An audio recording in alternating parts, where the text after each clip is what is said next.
Hey guys, it's Courtney from Cosmic Clarity Astrology, and today I want to talk to you guys about Jupiter in Leo. So, this is definitely an interesting one, and I'm going to dive deeper into this in a workshop on my Patreon. So, if you guys are interested in checking that out and looking at how to map out your personal Jupiter transits, make sure you check out that live workshop. And I will also be posting lessons there and whatnot. So, again, the Patreon is down below if you're interested in that. But this Jupiter in Leo transit is happening from June 30th to July 25th or 26th, basically. It can differ like a day or two depending on where you are. But generally, Jupiter transits last for about a year. And Jupiter moving through Leo is something that I would consider a positive event. But we're also having some other interesting things happen as well that could distort some of the positive energy of Jupiter. I will say, primarily in this reading, for all the signs, I did focus on the positives. But yeah, I mean, Jupiter in Leo can bring out this kind of self aggrandizing narcissism that I think social media has really brought about. And then the South Node is also going to move into Leo in July. And I do worry about the combination of these planets together, even though the nodes are not, they're a calculated point. But I worry about them together to really bring out the shadow side of the elite, of the haves and the have-nots. I talked about this in my 2026 forecast if you're interested in checking that out. And I just definitely think that there's going to be some distortion of ego and pride and some comeuppance to a degree. And I think that we can see that with the South Node in Virgo. There's been a lot around the issues around trying to improve yourself, and the self-help kind of books and stuff have all gotten really distorted. Losing weight, it's like people are now emaciated, right? It's like everything gets really extreme and distorted in its shadow. And so we can see that with Leo around pride and arrogance and vanity and even creativity being used to kind of weaponize your expression and your message to take up too much space or to harm people or to domineer over others. And I think that this is going to be really obvious in things like royals and kings and Trump as well, because he is a Leo rising. So we're going to definitely see some really distorted leadership, like abuse of power. And yeah, anyway, this isn't meant to be negative, but I just want to say that Jupiter can exaggerate something, and with the South Node distorting it, we can have a lot of both of those things going on.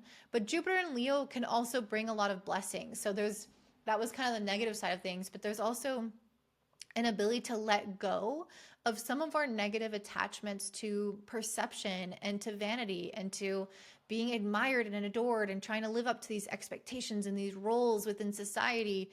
And we can start to let that go and start to let our inner light shine, our inner creative instinct and our authenticity, especially as Jupiter and Pluto are in opposition, feeling like we have this push and pull between these two sides where we want to maybe fit in versus stand out.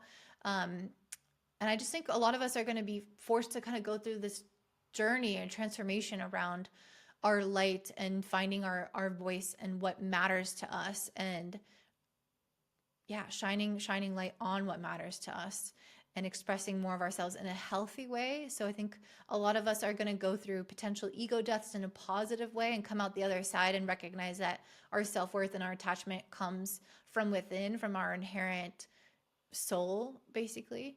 And I think we're going to be doing a lot of potential structural rebuilding as a society, especially as Jupiter comes into a trine with Saturn, as we move into kind of like spring 2027 time frame. And Jupiter will also trine Neptune. And so that's going to give us an opportunity potentially for some new things within film that I'm excited about. We're already starting to see that with some YouTubers who got funding or who made their own funding, filming their own movies and then blowing up at the box office. That is very Jupiter trine Neptune. We're going to start to see that. Jupiter and Aries in particular, it's very pioneering when it comes to film. So I think we're going to have new elements of media that are going to be brought to life when Jupiter comes into a trine with Neptune. And then over the summer, really over August, we're going to get that Jupiter South Node conjunction. So that's when I think things are going to get really distorted that I was talking about before. And that's like, and we're going to go through a lot of ego deaths and whatnot. And that's more so like around August when eclipse season happens. So yeah, I mean, I'm excited overall for Jupiter and Leo as somebody who has been embarking on a creative avenue and has been writing a fantasy book. And I'm also really scared as somebody with Mars and Leo, and that being one of the more painful part of my charts. I can imagine that there's going to be a lot of growth that is kind of thrust upon us in many ways, and again, ego deaths, but in a positive, for the positive outcome overall. So make sure that you check out that workshop on Patreon if you guys are interested in learning how to track this for yourself. In particular, it can be really helpful to understand when your success cycles are going on. For example, I launched my previous astrology cohort during a Jupiter conjunction with my sun. So I use astrology all the time when I'm coming up with when certain things should happen within my business. So if you guys want to understand that for yourself as well, then make sure you check out my Patreon down below. And also don't forget to like this video, subscribe, check out your sun, your rising, and you can even check out your moon and other planets if you want. But just make sure that you tailor that meaning and understanding to that planet within your chart. Okay, thanks. All right, so up first we have Aries, rising, and sun. So for you guys, Jupiter moving through the sign of Leo is going to be moving through your 5th house of creativity, of dating, of joy, of children.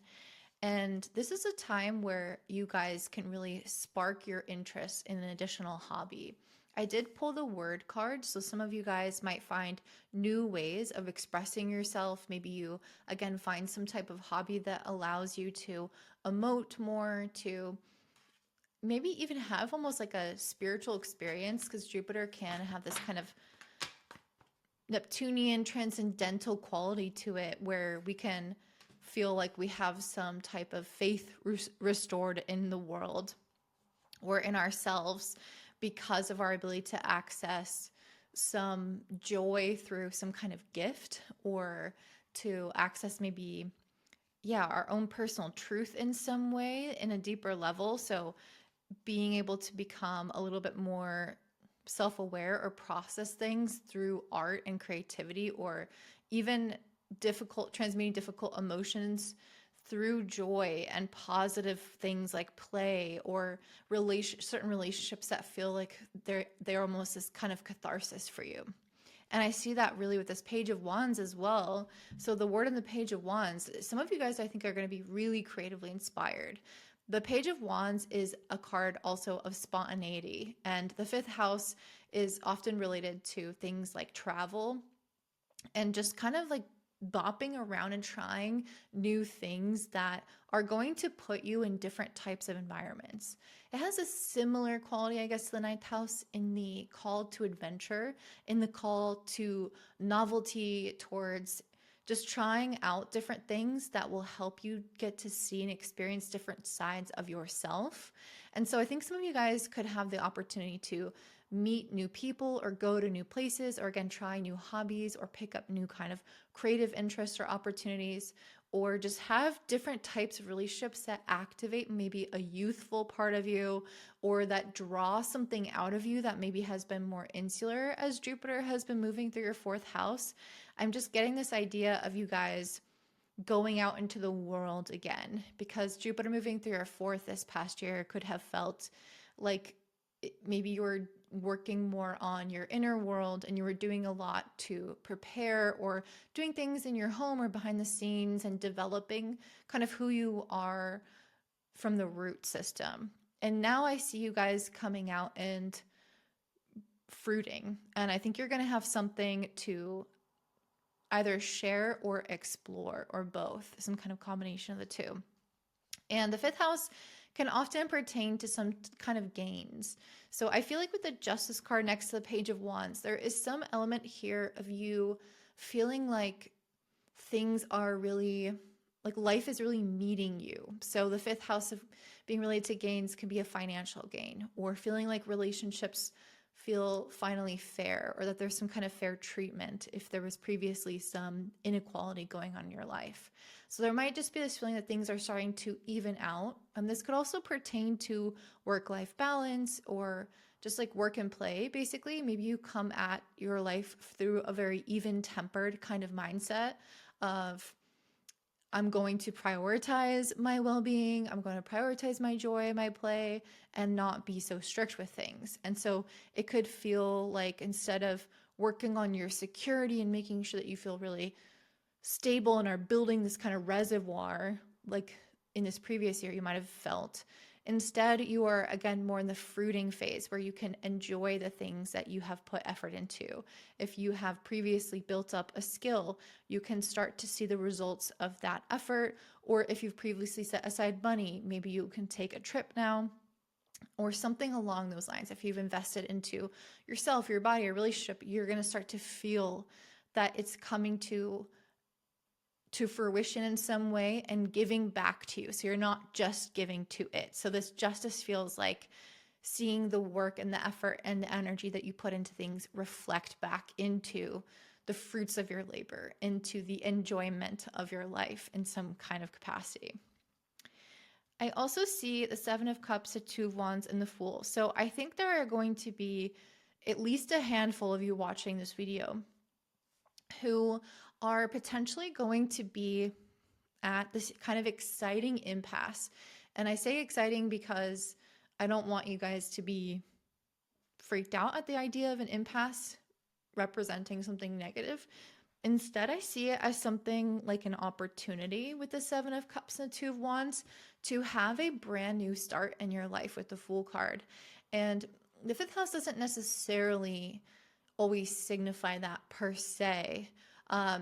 But I think that this is an interesting combination of Jupiter specifically in the fifth, because Jupiter is often a planet of forethought or foresight, where we can see into the future and have some kind of vision for our life, some kind of plan for our life. Again, Jupiter and Neptune have some energetic overlap. So there's something here around having maybe an awakening of a vision of your life that you hadn't maybe considered before. And I don't see you having the answers just plop into your lap with the Fool card and the Seven of Cups. These are cards around exploration and ideation, but not necessarily an exact coherent path to get there. The Two of Wands can represent planning. So I do think that you will have a plan to move forward. But it's something so new that I feel like you guys you're moving almost like, how do I explain this? I don't know. I just think some of you guys are going to make some kind of pivot or add on a new layer to your life, go down a new path. Maybe some of you guys decide to have a child, or you start a new creative project, or you start a new kind of, I don't know, hobby or relationship or interest or something that feels really joyful. Fifth house can also represent just innate gifts that we have that we want to cultivate, part of our purpose, our dharma, or it can also represent a business that we build off of our interests, the things that we really enjoy. So there might be something along those lines that you're like, I think I want to test out the waters with that. And so you kind of have an idea of like, I could do this, I could do that. And it feels very creative, very inspired. And the Two of Wands is kind of like you create a little bit of a vision, a little bit of a plan, but it really is so new and so fresh that you're not holding hard and fast. Like it's got to look like this. And there's no pentacles here. It's not about building. It's about exploring, creating, and moving through inspiration. So yeah, I feel like that's a really, really exciting path, whatever this is. And I think that Spirit wants you to engage in the unfamiliar. And that's why I was getting a little bit of that ninth house energy. And Jupiter does kind of carry some of that ninth house energy anyway, of this call to adventure. So there is some element here of like, if you're playing a video game, unlocking another map where you can see, like you don't know what's ahead, but you know that you've entered into new terrain, you have new skills, you're starting to up level something in a way. And I feel like it's supposed to be really exciting, and you're going to gain a lot of, I don't know, points or whatever you collect along the way. So, yeah. So I want you guys to ask a question. So maybe you have, a yes or no question or something like that, or if I don't know, whatever you want to know something about. And I'm going to pull some cards right now, and then hopefully that can answer your question. And if it doesn't, don't try to force it. Okay, we have a Six of Swords. So this is a card. Hopefully you asked your question. This is a card of travel, and it's also a card associated with smooth waters. So some of you guys may go through some type of experience here of moving abroad, traveling a lot, but this could also just indicate that there is going to be something that flows really steadily, or maybe it's something that you asked about that you're currently stressed about, or that you aren't sure it's going to go well, or you're wondering if things are going to improve, or if they're going to be less stressful or calm down. And this is an affirmation that things will become easier, things will flow more, things will come to you quite naturally. It's like, and I think part of the advice here is to not go against the tide of where life is trying to take you. So this really feels like an energy of trusting yourself, trusting your instincts with things and where you want to go and what you want to do, and know that things are going to feel like they flow a lot easier and are not as forced as they once were. So that is what I see for you, Aries. I hope that this Jupiter and Leo cycle is really beneficial for you. Don't forget to check out my Patreon, my membership down below, if you are curious around how to track Jupiter moving through Leo in your chart, and also just the whole Jupiter cycle together. So if you want to check that out, I will link that down below. I'm having a live workshop coming up this month, and I hope to see you there, and I hope you have a great day. Bye. All right, up next you have Taurus, rising, and sun. So for you guys, Jupiter transiting through Leo is moving through your fourth house. And the fourth house is a house associated with our family, our home, our root system, and our sense of security. And I think that there is something that you are building in this next year, especially because I pulled the Architect card, which literally can speak about building a house or making some changes to your house. But I think for most of us, it will be something figurative, because the fourth house is the most invisible house, and therefore it really is associated with our sense of rootedness and sustenance and security and nourishment, and how we feel safe, basically. So the Architect is representative of creating some kind of system, a business, a savings, a plan, or maybe like, again, a foundation or something physical that will allow you to accumulate, that will allow you to create that sustenance. So, or to hold on to the sustenance. So it's almost like I'm seeing like a rain barrel, and the Architect is you constructing the rain barrel so that when it rains, you can collect the water. So something about that in your life where I feel like you guys are going to be moving into a phase of thinking about preservation, or again, long-term building of some kind of container that will allow you to make something stronger in your life. So this could even be really basic, like, okay, I want to make sure that I live a long time for my family. So I'm really going to focus on the foundations of my health and my habits and my routines to make sure that I can live that long life, and the container of my physical body is carrying me forward. Or maybe there's something around, if you have a business where you want to have some kind of long-term path or goal that will allow you to either diversify your income to make it more secure, or to do one-to-many so that you're not having to expend so much energy and hours, or something along those lines. Like I see you designing a specific life for your future. If you guys have children, this could be speaking about your will and your legacy that you want to leave to them, and designing how you want their lives to look in terms of what you teach them, what you impart upon them, what You want to share with the world. I mean, the fourth and the 10th house, any houses that oppose each other in the chart are going to link in some way. So there is something here around lasting legacy, especially around the household, the family, and just yourself. I feel like you are very intentionally designing some aspect of your life. Some of you guys could decide to move. That's really common. Or you could have some element of your life becoming a little bit more insular. That's also quite common. With Jupiter in the fourth, we find a lot of abundance behind the scenes. We find a lot of growth in our personal relationship with ourselves and our family, and nesting, and this kind of enjoyment of our physical environment in some way. So I pulled the Eight of Cups and the Six of Swords. So there might be some kind of major life transition that you guys go through. And this could speak to particularly the South Node moving through the fourth house as well. So there is this interesting combined energy of Jupiter in Leo and the South Node in Leo. And in particular, in August, they'll be quite close to one another. We're going to have eclipses as well. So there could be some kind of major life transition, maybe a passing of a loved one that's been sick. I mean, I'm not predicting that all your loved ones are going to die. I'm just trying to say, like, if there's something that you feel is tenuous at this moment and this intuitively speaks to you, it could speak to the ending or the breaking down or the walking away of that thing. Maybe some of you, it's a dissolution of your marriage.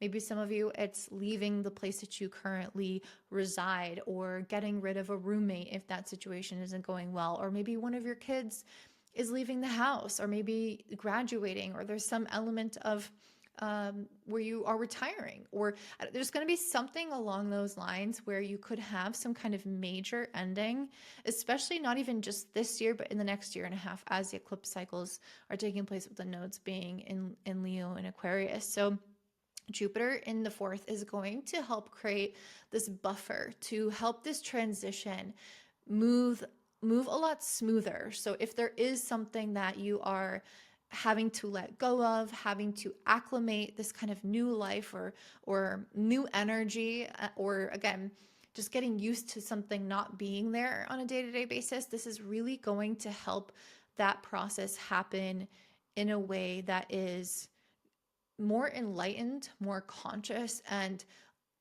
maybe trying to control things less. Like, I see the spiritual side of you really stepping up, the higher side of you, the wise side of you stepping up and making the best out of a situation, applying the meaning to it that is going to help you grow, instead of trying to, again, maybe control or hold on or resist something in a way that could make it very uncomfortable. And this doesn't even have to be a bad thing. Like, you might really want to leave this thing or have this thing leave your life. But that doesn't always, just because we want something to end doesn't always mean that there isn't, we still have to acclimate to whatever it is that is changing in the landscape of our life. And so Jupiter moving through the fourth is going to help you create a new kind of foundation. And that might be why I pulled the Architect card, which really speaks to, what am I designing next? If this thing is leaving, if I'm walking away, if I'm having this major shift in my emotional landscape, even, where maybe you're just letting go of something in the past that you've kind of been subscribed to, like some kind of ancestral pattern even, or a particular habit or a particular cycle maybe you've been stuck in. It could even be something a little bit more metaphorical or energetic like that. You still have to figure out what takes its place. And so I see you guys getting into this mode of visioning and again, being the architect of what that future is going to look like instead. I also pulled the Page of Cups and Two of Wands. So this, again, really speaks to what I was just saying about envisioning some kind of new future for yourself. I can see that with the Page of Cups here. This person is really like dreaming of pigs flying. Maybe they have some kind of big audacious goal. There's something about your life that I feel like you are willing to get maybe out of your comfort zone a little bit more with. Like maybe there's something that's leaving that is shaking you up or transitioning in your life that is going to rock the foundation in such a way that is going to push you towards some bigger goal, some bigger plan, some bigger dream than you would have previously. So let's just go with the example of your kids leaving the house or your kid leaving the house or whatever. Maybe before, when you had your kid, they were kind of a crutch or a reasoning for why you had to stay home or do X or do Y. And then once they leave, you're like, well, who am I now? What do I want to do now? Maybe I could sell my house. Maybe I could live on a cruise ship for part of the year. Maybe I could downsize and do, I don't know, travel and remote work. And it's like you start thinking about all these different kinds of ways of living, because there's this greater freedom after this thing leaves your life or you leave this thing. So there is this feeling of just like dreaming up, like, okay, if I'm not going to be a part of this, then what is this great, incredible life or this thing that I want that could come and take its place in this really exciting way? And so I think that you guys are going to be moving towards that. This feels a lot like building the foundation to get you there. And it could be a long-term trajectory, whatever this thing is. But I think it's something that you're going to take steps towards now. And you might feel very intuitively guided with Jupiter moving through your fourth as well, in a way that helps you trust your path and trust that you know what the next right step is for yourself. So I want you to go ahead and ask a question, and I'm going to pull a card to respond to whatever that question is. Could be yes or no or something else. Just asking some kind of question now. So I got the World card. So some of you guys with the Six of Swords in the World, some of you guys are going to travel or move abroad or live abroad or something associated with the world at large, or maybe there is something going on a more kind of national or global scale or within the country that is going to affect some element of your life path. But the world can also represent the closure and the ending of a cycle. And so that's definitely what I'm seeing here, is some kind of transition from one mode of being, one chapter of your life to another. So it's like, I wasn't a parent and now I am, and I have to figure out what my new identity is with this thing. So it's like the thing that you could be walking away from is being single, or you could be walking away from being child free. Now all of a sudden you have a child and you have a house and you have responsibility, and you have to figure out what this new life is going to look like. So it could actually look like leaving certain freedoms, or again, maybe you are leaving certain things that were less free. And okay, anyway, you know what I'm saying? You're leaving something, you're transitioning to a new identity.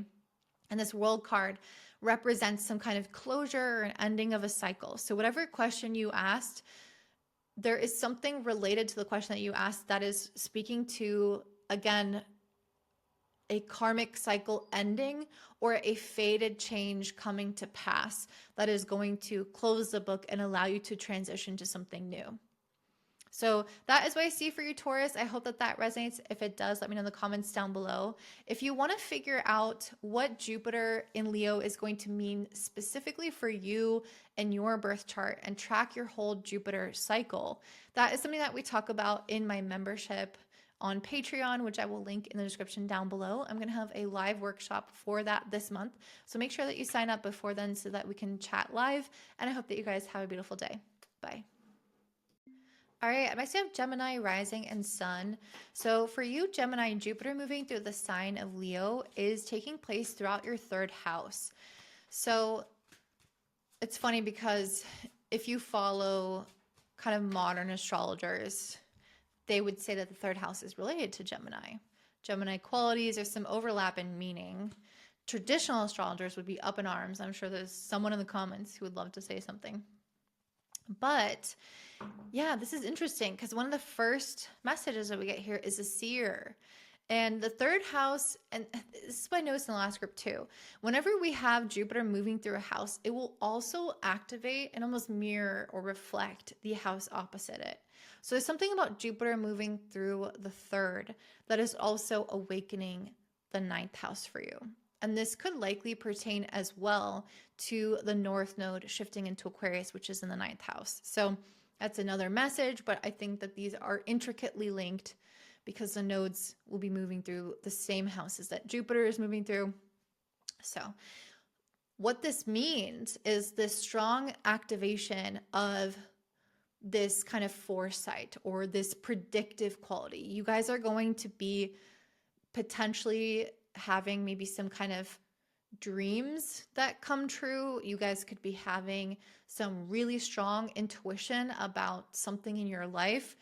Your ability to see the future, your ability to see beyond something that other people are seeing that is right in front of them, beyond the veil, you could say. I think you're just going to be able to see through something. Your discernment is clarifying, but your gut instinct and your intuition is becoming really, really strong. And Jupiter is already associated with that. It is associated with things like prophets, for example. So as it moves through your 3rd house, I could see you guys in some ways kind of opening that 3rd eye and starting to see things from a totally new perspective, see and get insight and meaning into things that you maybe took at face value. Because the 3rd house is often associated with this idea of just shared information. So you're kind of going out and you're talking to people and you're listening to the news and you're kind of picking up a lot of these tidbits of information. But Jupiter is a planet of meaning making. It's a planet that ties things together and helps to see pattern recognition and the overall kind of systemic thing that this information pulls into or funnels into. And so I think that you guys are going to start to draw parallels to things, maybe in your life, maybe in the collective and society, and you're going to start to see things through a totally new lens, through a new paradigm. And this is also, again, very reflective of the 9th house theme that you get when we have a planet move through the 9th house. So there's a combination here of these energies. And what this does is it gives you maybe some type of like new framework for viewing the world that will forever alter you. So for example, when Uranus first shifted into the 9th house, that's when I started my astrology practice. And obviously that really changes the way that I see the world through the lens of astrology. And so there's something like that where I think you guys are going to start seeing something that you didn't before that changes you. The 3rd house also is very much associated with things that are related to learning and to teaching and to sharing your message. So some of you guys could be either learning something new or becoming that teacher role or writing a book or going on social media and like having some kind of important message or ideology that you want to get out there. If you see something, if you're drawing connections and you're seeing parallels, maybe it's something that you want to share with the world because it's important. So there could be something along those lines as well. And people are going to be very receptive to the messages that you have to hear. I shouldn't say that because we do have the South Node moving through the 3rd house. So there could be some pushback, but there will be at least some people who are very receptive and who need the messages that you have to share. The South Node does complicate things a little bit, but that's for another video. The 3rd house is also related to siblings. So if you guys have any kind of weird tension with your siblings, or maybe you're at a physical distance from your siblings, or maybe you just feel like there is something that has disconnected you guys, Jupiter moving through this house can tie you back together. There can be life circumstances, events, things that change the dynamic between you, that make communication better. And communication overall is something that I think is going to enhance for you guys. You might find that you are naturally getting out into your community more, that you have less filter, not in a bad way, but more in a way of not kind of censoring yourself and fearful of how you come across. This is very much a trusting of your social capacity and your likability and thinking, oh, I'm charming, people will like me. So something like that, where you guys start to make connections, maybe in your community, you go to more events or you host more events or something along those lines. And it makes people feel quite warm and connected to you because of this Jupiter placement. So this is a very good time to network, to socialize, to go into kind of promoting yourself on social media or in business. the third house can also be related to things like commerce as well. So we have the Hanged Man in reverse and the Ace of Pentacles. I think that you guys are going to get out of a phase where you, well, hang on. Let me just see these other cards. We have the Magician and Seven Pentacles in reverse. Yeah, there's something here with the Hangman in reverse. Let me pull a clarifier. But I will say, to have Jupiter move through the third and the first card to get as a Hangman in reverse, the first thing I think about is this idea of movement, of things picking up speed, of maybe you having a lot to do, maybe too much to do. But it can also signify a huge change in your perception of something. And it allows you to plant some kind of seed with the Ace of Pentacles that you wouldn't have been able to plant otherwise without this new way of conceiving something. So like, for example, let's say you've always had a chip on your shoulder when it comes to socializing, or you've always had a feeling that nobody cares about you, or you have a weird energy when you're in groups, or you feel like people don't really hear you or don't really listen to you. If you have any of that going on, this could represent you guys starting to see the world through a different lens, realizing maybe that's not personal. Maybe that person said that thing because they're having a weird day and it's got nothing to do with me.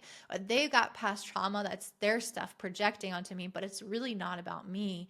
And because of that, you let your guard down and you start to become more radiant, more magnanimous, more warm. And because of that, you then are able to create some kind of root system within relationships in your community or your just new friends or your network of some sort. And it starts to reaffirm this new belief that people like me, people want to hear me. The world is a safe place to open up. I can communicate my ideas more. I have something worth sharing. My voice is something that is strong, that is clear, that is worthwhile. And so something like that, where I feel like you guys are getting unstuck. You were having some kind of limiting view of something or distorted view of something that likely was built off of previous experience, but it's changing and your concept of it is changing. And because of that, it's allowing you to plant some kind of seed in your life that is going to grow into something that feels very nourishing and substantial for you. Let me just see if there's anything about that that I'm missing. And that makes sense with the third house being so highly associated with socialization and communication. Yeah, Seven of Wands. I feel like this is really affirming what I'm saying about feeling like Seven of Wands can be like, I have to defend myself and people are going to attack me and I'm going to say something and I'm going to get resistance. And I feel like maybe even if that does happen, that you don't care. There's this feeling of being unbothered, that things can kind of the sweat off your back, like it rolls right off for you and it doesn't seep in the way that it used to and become so personal. So I think that example is quite good. So it's like if you are creative, for example, or if you share your voice somehow, if people give you negative feedback, you're like, well, let me take what's constructive and leave what's not, instead of making it this kind of personal thing. I also see the Magician and the Seven of Pentacles in reverse. To me, this signifies that you guys are developing some kind of gift that is going to allow you to accelerate some kind of manifestation process. The Seven of Pentacles, usually I see this as like, oh, we're slowly investing in something. And oftentimes when it's in reverse, I see like, okay, we're not going to invest as much into this anymore, or we feel like it's a failure or something. But I'm really getting more so that you guys are learning how to pull back energy from maybe tactics, methods, even just like mental health or thought patterns that are really slowing your progress in life down. Like you might realize that you're your biggest op in some way, and you're recognizing that there is a way to manifest or to use your tools, use your gifts within your vicinity to become more resourceful and to get more bang for your buck, to get more, like to stretch a dollar. Yeah, it's like using your gifts to get more out of what you're trying to do instead of having to work harder and harder and harder at something in your life. So it's like finding maybe a new technique or just like a change in your mindset even, or just leaning more into a natural skill or natural talent and recognizing that it can be easy. Sometimes I think that's a very common feeling of like, oh, well, it's too easy, so I can't make money from that because it's too easy for me. And we can kind of undervalue or undersell the things that we're naturally excelling at. And I feel like you guys are stopping that if that's something that you did before, and you're leaning more into what you're really good at, and it's getting you further and farther and faster. Okay, so to wrap up, I want you guys to ask me a specific question. I'm going to pull a card, and hopefully that will answer your question in some form or another. So Spirit, what is the answer to Gemini's question? Could be yes or no, could be something else entirely. So, okay, we have the Hermit in reverse. So if you guys are wondering if you are going to be continuing a cycle of maybe being isolated, or if you are going to continue a cycle of somehow being alone relationally, or having to do a lot of inner work and whatnot, the answer to your question is no, that cycle is ending. Jupiter moving into the third is about you growing through collaboration, growing through community, growing through connection, growing through relationships, sharing and being heard, sharing your wisdom and being heard, and learning from others. So you as a soul won't continue to benefit from that same energy of being very self-sufficient, which Jupiter in the second is a lot about that, which you just are closing the cycle of now. So this energy is about shifting outward. It's about gaining more energy from those around you in this kind of extroversion and being stronger together. So whatever your question is, that is going to be at the heart of it. So that's what I see for you, Gemini. Before you sign off, I am running a workshop on Jupiter specifically, and we're going to cover all the Jupiter transits and what they mean, but we're also going to look at Jupiter moving through Leo and the aspects that will make to your chart. So if you're interested in learning how to utilize this transit to get the most blessings, then make sure you check that membership link down below, because I'm leading the live workshop, and I'd love to see you guys there before we do it. And I hope you have a great day. Bye. All right, it makes you have Cancer, rising, and sun. So for you, Cancer, Jupiter is just now shifting out of your first house, out of your sign, and moving into your second house. Don't worry, you're still getting blessings, and now they're focusing on the area of money. So what blessings are you getting? So at the very least, you are going to get a semblance of potentially financial security. Of course, you can't guarantee that. Sometimes Jupiter blessings are coming through the area of growth, and that doesn't always mean that we just immediately get things handed to us. Sometimes Spirit wants us to work for that growth in some kind of way, but whatever it is that you're doing, you're going to grow your capacity to hold more money or to manage more money. This could be in the form of you becoming more financially secure in terms of knowing how to budget, or for you guys to make more money. That's kind of the most obvious example. But it could also look at emotional security and feeling like you are valuable as a person, that you deserve the things that come to you, that you deserve to get paid, that you have a lot of insight to offer the world, a lot of skills and things that you want to maybe further develop, for example, as Jupiter moves to your second. So it's either believing that you have that value, or recognizing where there's maybe some kind of skill deficit that you can develop something further, not in a way that is attacking yourself, but in a way that's exciting, in a way that's inspiring of, oh yeah, I could promote myself better by doing X, Y, and Z, so I'm just going to go do that. So there's this feeling of enhancing your value in some way, making yourself more approachable, more delightful, and this could more of anything really, but this could be also in a relational way. We often build up things within the second house that then we carry to the seventh, where we attract people and relationships or business contracts or work opportunities that reflect the work that we're doing within the second. So that's what this year is largely going to be about for you guys, is laying that foundation of, I've got a lot to offer. I've done a lot of work on myself. I've got X, Y, and Z going for myself. So I would be great for this job or for this relationship or whatever. So it's building up a lot of that self-esteem, that self-belief, and also really proving to yourself through self-reliance that you have a lot of kind of personal power. Because there's always a relationship between the house opposite, the one that we're dealing with. So the 8th house and 2nd house are going to operate together.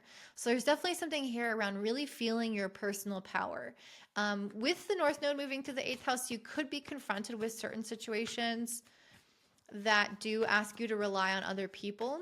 But I think you're going to find this delicate and good balance here with the nodes and Jupiter moving to 2nd of when it's good to bring relationships in, create collaboration or reliance versus self-reliance. So there's going to be this kind of balancing out of those two polarities. I don't want to get super into the nodes, even though it's a big factor in this, because that's a whole other video that I would like to do. Okay, Spirit is not giving me more cards, so we're just going to put that down for now. So I got the Silence and the Memory card. So you guys could be going through a period where you maybe have something stripped away, not in a negative way. I mean, this could be related to Uranus moving through your 12th, but there's something around silence and memory where you guys might have like a vacuum or a period of solitude or a period of things being quiet with the silence card, things not being agitated, like a stillness period, essentially. And in this time, I think you guys are going to be able to process something in the past that has happened. You may have to come to terms with something or see something through a new lens or heal from something.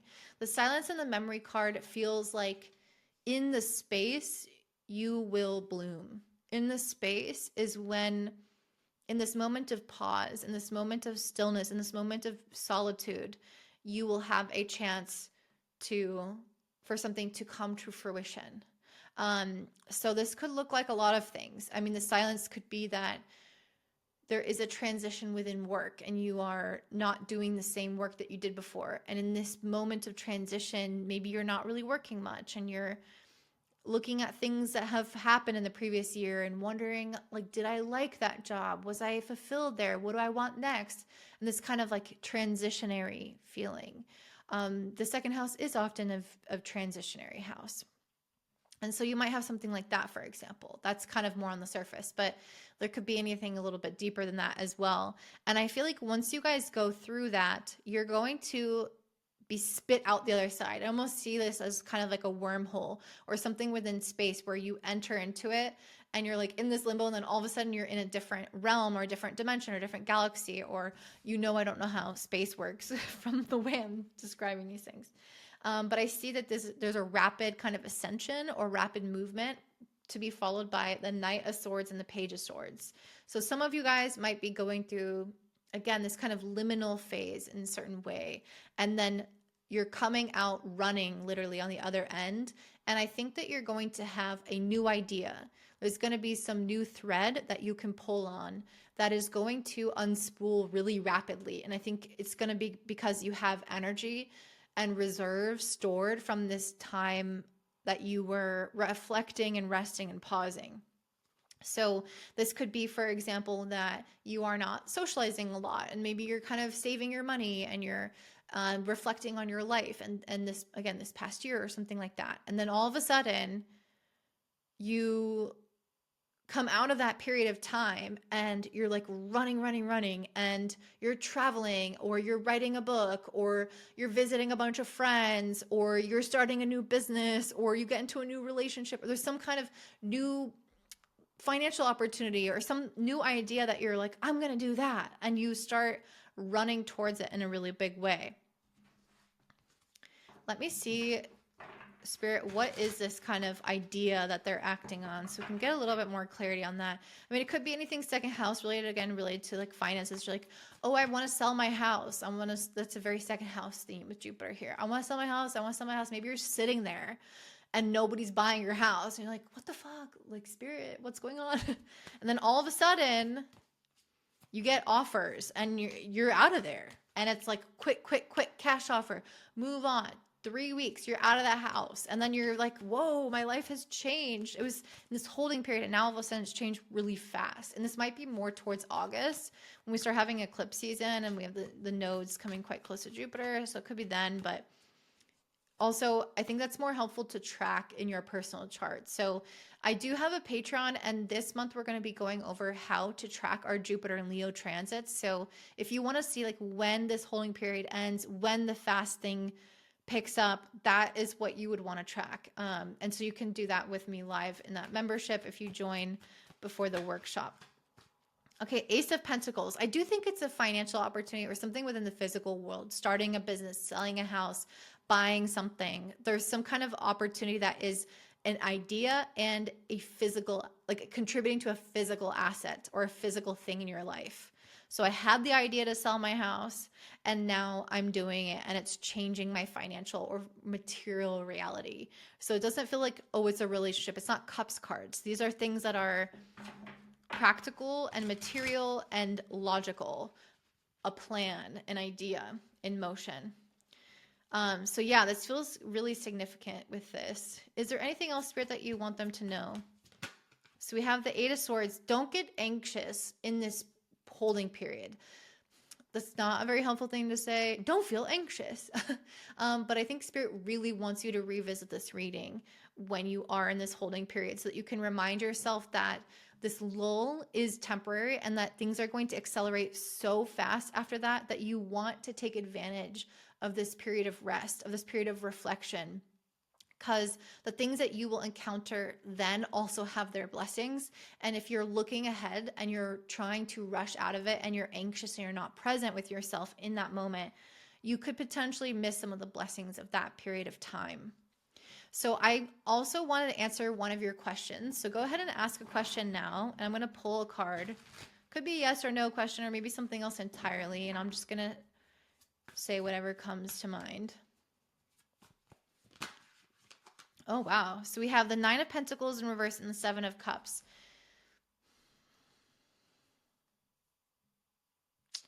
So usually the Nine of Pentacles is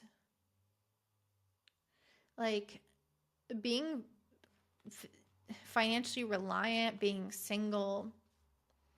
I don't know. There's something here. I mean, this is hard because we have that North Node and you're moving through your 8th house. So there is some kind of message here around not everything is going to be done alone. And there is maybe some confusion or some uncertainty that you could have around that, where maybe you are receiving an investment from somebody or help financially from somebody, or you're merging assets, or you're moving into somebody else's home and receiving some kind of help with that North Node in the 8th. But Jupiter in the 2nd is like, but build your self-worth and build what you can do on your own and have some balance between these. So there's some message here that Spirit wants you to know about, that this might make you wobble a little bit, not wobble in a negative way necessarily, but this idea of being confused and maybe even uncertain around where that boundary is. Like, how much should I ask for someone else's help? How much should I lean into where I'm receiving?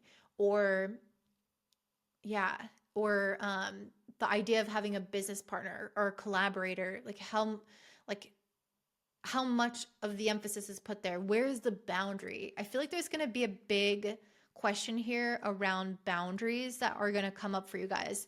So something around your question, I feel like Spirit, this is almost like a warning, not a negative warning, but kind of like a advice / warning of, there is going to be a moment in time where you're going to have to figure out where that boundary is between you and some kind of supplemental income or resource or emotional or financial support from somebody else, or entanglement or business collaborator or something like that, like or partner.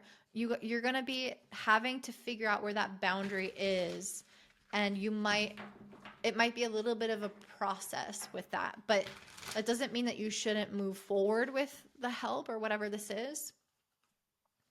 Spirit, what's the advice specifically with this? Because I feel like this is a warning. So what's the advice? We have the World. The first thing that came into mind was like, have a contract. I don't know why, because I don't necessarily think that with the World card. But I feel like this is trying to say that, I don't know. I feel like, let me pull another card. Just one more card, Spirit, along with the World. I feel like this is something that's like, okay, is this going to help you get out there into the world? Like, is this going to help you complete something in your life, or grow something, or mature something, or have some kind of success with something? Then say yes to that help. Like if you're in debt, for example, and you need to move back in with your parents to pay off that debt, then do that, right? This World card wants that cycle to end so you can close that out and become financially stable on your own. This is just an example. So there's something here. It's like, if you need that support, you will find, if you need that support to successfully complete a cycle, then do that. But also, know when the end is, right? Know where the boundary is. Know when it's time to move out, or it's time to get a job, or it's time to do something else to go beyond that. So I think that's kind of what this is saying here. So that seems a little bit complicated, but hopefully that makes sense for you at a later date when this is relevant. And yeah, if you guys want to map out your particular Jupiter journey with me in my live workshop, then make sure that you join my Patreon membership down below. And don't forget to also like this video, and I hope you guys have a great day. Bye. All right, next we have Leo rising and sun. So for you, Leo, Jupiter is moving into your sign, which is really exciting for this next year. And yeah, I mean, it's a weird time because, and I don't want to get super into this because it's a whole other video, but we are also having the nodes move into your sign, the South Node in particular, and the North Node in your 7th. So yeah, I don't know. You're getting a weird combination, Leo, where you're not just getting the pure blessings of Jupiter. You're also getting this kind of combination of the need to grow and release, the need to reach for more and believe in yourself more, but also the need to let go of maybe some of the toxic qualities of Leo. So we've seen this past year and a half with the South Node in Virgo, where a lot of us were really needing to let go of the toxic qualities of self-improvement and always trying to be better, always trying to be healthier, skinnier. And you can see how those things become really distorted, how people of maybe lower consciousness lean further into the toxicity during the times of the South Node moving to the sign, or people who just struggle with it. And then there are people who understand the medicine of the North Node, which is at this period of time with Pisces being more compassionate. So for you, Leo, we're getting this weird combo, because the South Node in Leo is kind of asking you to say, we want to release the feeling that, I don't know, the Leo, it's like if there is any hubris or pride or kind of like self-aggrandizing in any kind of way, or feeling like you really need validation from other people, feeling like you really need people's approval or admiration, or to fluff your ego in some way, the universe will test you this year and a half, and it will ask you, where is your self-worth coming from? And I really want to make this a positive message, because it is positive with Jupiter in your sign, but it isn't just linear. It isn't just flat. It is complex. It's nuanced. It's a little all over the place with these two opposing energies of growth and release happening at the same time. So I just wanted to set that idea into motion for you. And we're going to focus more on what is the growing opportunity. What are you going to get out of this? But I did want to mention that because Jupiter can really help us in terms of our spiritual development. It can help us in terms of our higher consciousness and our wisdom to make sure that we are aligned with our soul. And so if you are in the low vibration of the Leo South Node qualities, where you are maybe seeking attention or seeking validation or seeking power or leadership to get to kind of hold something, not over other people, but like to have take up more space, I should say, then some of what the Jupiter in Leo is going to ask you to do is find different ways to grow your gifts and your confidence and your self-worth in a healthy regard, from a healthy source, and in a way that is sustainable and long lasting and beneficial to your soul's evolution. So that's kind of an overarching message for you. If you are a Leo rising in particular, you may have the opportunity to have some kind of shift within your relationships because it'll be moving through your first house. If you're Leo sun, it's a little bit more likely centered around career and your life direction, though both placements can be around life direction. I see people ask me a lot, like, I mean, sometimes it's not asking, sometimes they're just criticizing, why do you say rising and sun? Part of it is because astrologers will also use a technique of placing the sun on the ascendant. And so there is relevance to looking at both the sun and the rising sign in terms of predictions. And if you track them closely, you will start to see that they're both relevant for you, though the rising is going to be a little bit more potent. So for my Leo risings, with Jupiter moving into the first, I mean, maybe be careful around weight gain, but there can be some element here of becoming more attractive, more warm and engaging, and having something to share with the world, and having a process of rebirth, because we just had Jupiter move through your 12th house. So there's something that you maybe had to let go of, that you had to spiritually go through, that you had to process from the past, that you have gotten to know about yourself behind closed doors. And now that Jupiter shifts into your sign, it's a chance for you to bring those things and that wisdom to light, to again kind of birth some of your natural gifts into the world. I know that when Jupiter has moved through my first house previously, I've gone through stages of traveling abroad, living abroad, studying, higher education, things like that. Those are really common as well under Jupiter transits. Or you could become the teacher, you could become the wise woman of some sort. I pulled the word card, so maybe some of you guys will go into publishing or have something to share. Maybe you will go on social media, or you will have an important contract that you sign, or maybe somebody new that you meet, because again, Jupiter moving to the first is also very good for attracting relationships into your life. Maybe there is some kind of way that you connect with people, or meet somebody new via the internet, or through something that you are sharing in some kind of way. I also pulled the tiger card, which I have no idea what that means. So let's see. It's funny though, because there's no lion here, but the tiger is. So the tiger could represent literally Leo, and you guys kind of shining more in your essence, and like people really starting to take notice of you in a powerful way. So this is kind of your year, Leo. But then again, we have that south node as well. So we want to have a lot of like spiritual and personal growth alongside the accolades. So overcome adversity through personal power, exerting a strong will to push through tough times. Yeah, so I think that you guys are becoming, just quite strong, and you might have a little bit of oppositional force.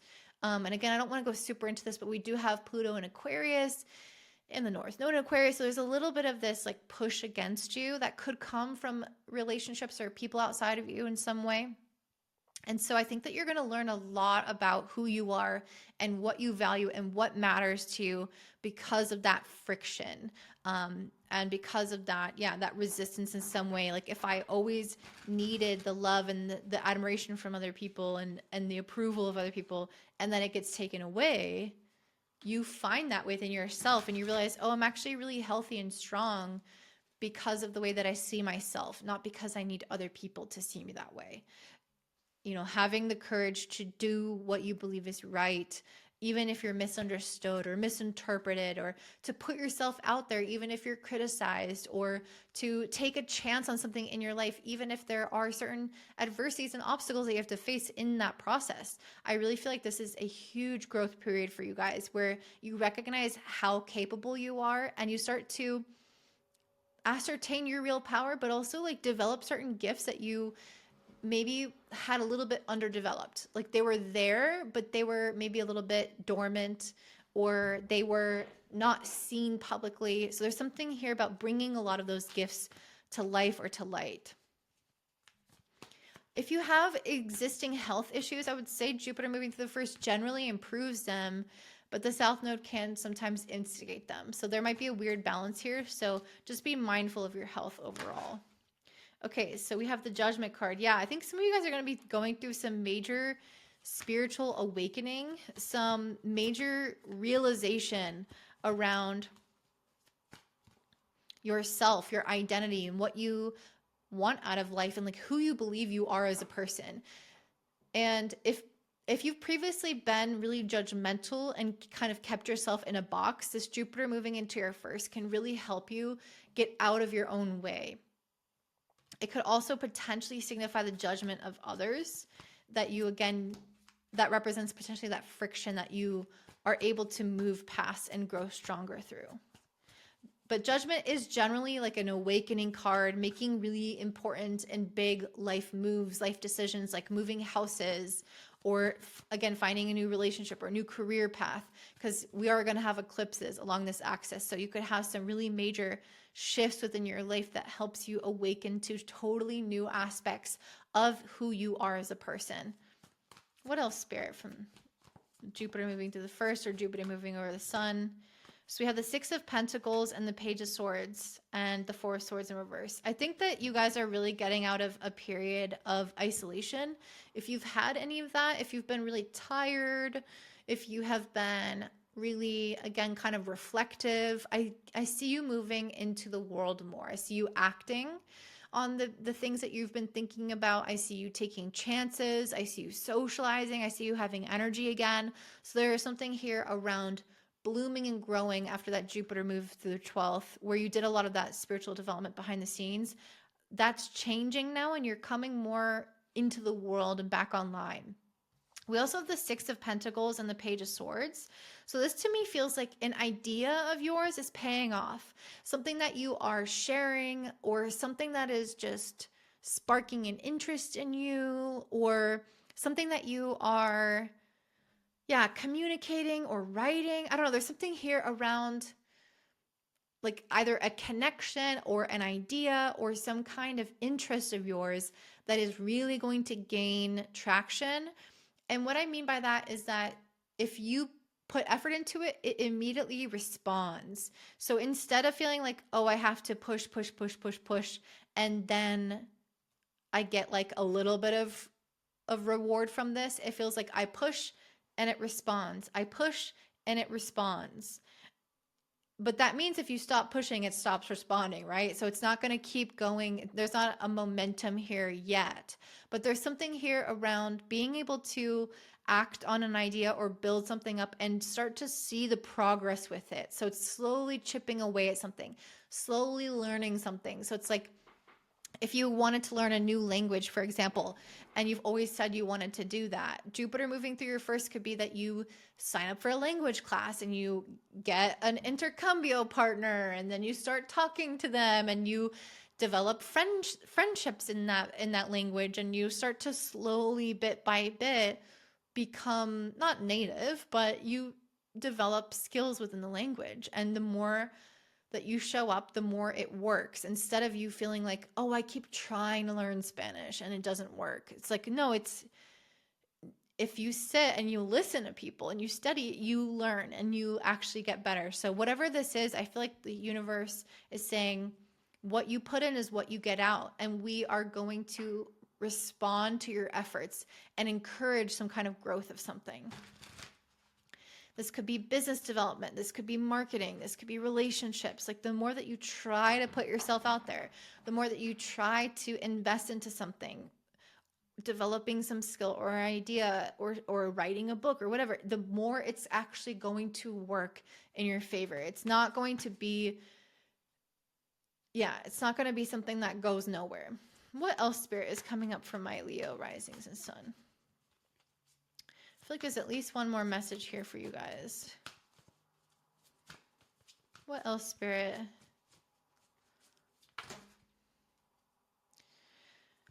Okay. I wanted to pull one of these pink cards because I was like, I'll just pull some more tarot, but too many came out. Let me pull one of these pink cards for you guys. Okay, so we have the goat and the monkey. So maybe that's relevant for some of you guys, or maybe the number 37 or 42 is relevant. Maybe some of you guys are turning 37 or 42. So the goat, the spirit of passion. So this talks about fire can create life or destroy it. The spirit of the goat wants to remind you of the desires that lie within your heart. Passion is a powerful force, and it has a light and a shadow side. So basically, I think this is trying to say that passion needs to meet temperance. And I think this is largely related to Jupiter being in Leo and the South Node being in Leo, because you can be confident with Jupiter in Leo and it can enhance that confidence and that self-worth. But then you can also become too confident and too cocky and take too many chances and get hurt by it with that South Node Leo. So there is a balance here, and to give to that fire, to stoke the fire, but to not allow it to burn you in whatever way. So this is talking about trying not to waste energy or getting involved in toxic behaviors, for example, but instead using this fiery energy to fuel your passions, fuel your creativities, and manifest your dreams and fulfilling projects that are beneficial to everyone with that North Node in Aquarius as well. So thinking about the collective is going to help you. Thinking about how your interests serve humanity. We also have the spirit of inspiration. So these are very closely linked. So this is all about feeling inspired and bringing joy to the world through your own enthusiasm and through your own creativity. So I really feel like you guys are going to be in that. But again, this is like that fire that you have to stoke. So there may be times if you are on the wrong path or you're trying to force things that you could feel like you're lacking that creative fire. So we want to make sure that we're in alignment in order to bring out the highest use of this energy. So I want you guys to ask me one question. I'm going to pull a card specifically to answer your question or to go along with it in some capacity. So Spirit, what's the answer to Leo's question? What's the answer to Leo's question, Spirit? Okay, so we have the Eight of Swords. This came up for another group too. So different message entirely though. The message I got for you, Leo, is that whatever question you're asking about is that you're thinking too small. The Eight of Swords represents inhibition through our own limiting mindset or through our fear or our scarcity, really our anxiety getting in the way of us moving forward and making us feel like we have no other options or that we're trapped or backed into a corner. The Eight of Swords is saying that you're not actually backed into a corner, but this goes beyond that in my interpretation today. I really see this as saying that you are thinking too small. You are like, whatever your question was, if you're asking about income, double it. If you're asking about creative ideas, multiply that. It's like there's something here that is bigger than what you're currently thinking, and maybe you can't conceive of it yet. So I think part of your advice with this card is that actually that and more, or even more than you're thinking. Like, oh, am I going to meet someone that like wants to be friends with me? It's like, no, you're going to meet 10 people who want to be friends with you. So something like that, Leo, for you here today. So that is what I see for you, Leo. If you want specific support in tracking what Jupiter is going to look like in the sign of Leo for you, if you have, of course, your sun here, or if you want to know when it's going to reach your ascendant and how it's going to affect you on a more personal level, then make sure you check out my membership, my Patreon. We're going to be covering how exactly to look for that. I'm going to have a live workshop on this specifically. So how to work with this, how to use this Jupiter and Leo for your greatest blessings. And again, it's a little bit more nuanced with that South Node. So this is going to be a really worthwhile one to get additional support with. So again, if you want to kind of learn how to do that for yourself, then make sure that you check out my Patreon down below, and I will see you guys another time. Bye. All right, so up next we have Virgo rising and sun. So for you, Virgo, Jupiter's moving through Leo, which is in your 12th house. And Jupiter transitioning through the 12th is a little bit more favorable than some of the other planets, because I just find that their energy is quite compatible. Jupiter is very much connected to spirit, to the higher mind, and the 12th house is as well. So when we have this kind of transition here, it allows us to spark maybe kind of new beliefs within ourselves, new perceptions of our soul and of our life that come from this maybe a period of like rest or relaxation, or maybe we have some kind of positive spiritual awakening or some kind of access to greater healing that allows us to see the world through a new lens. But generally, there's something here around releasing elements of our past, releasing things that feel like baggage or that weigh us down. Jupiter in the 12th can help us find this feeling of miracles being in our life, that we have angels, that we are, have guardian angels, or that we're protected in some kind of way. We could have a very strong intuition when Jupiter moves through Leo. We could have premonitions and dreams and synchronicities come through and speak to us and guide us about our path forward. The 12th house is still a house of transition. So there is some element here of finding a footing in a new life that is really going to emerge when Jupiter moves into Virgo in 2027, in the summer of 2027. But we're still going to have a sense of softness and maybe even like, I don't know. I mean, we're also having, I'm thinking now, we're also having the South Node move through the 12th house as well. So there could be some things that Jupiter with the South Node is going to help us let go of. And sometimes we have some major losses or some major transitions when we have the eclipses and the nodes in this 12th, 6th house axis. Maybe some things that are brought up around our mental or our physical health, things that have really bothered us for a long time, or things that we've struggled with in terms of addiction or self-sabotage, or again, these kind of painful cycles often related to heaviness or things from our past that we've kept within our heart or our subconscious or our energy body. Jupiter and the South Node can help break up a lot of that compacted, stuck energy, help get things moving again, help heal things again, help us get over things that have been just maybe difficult to do. And I pulled the Architect card.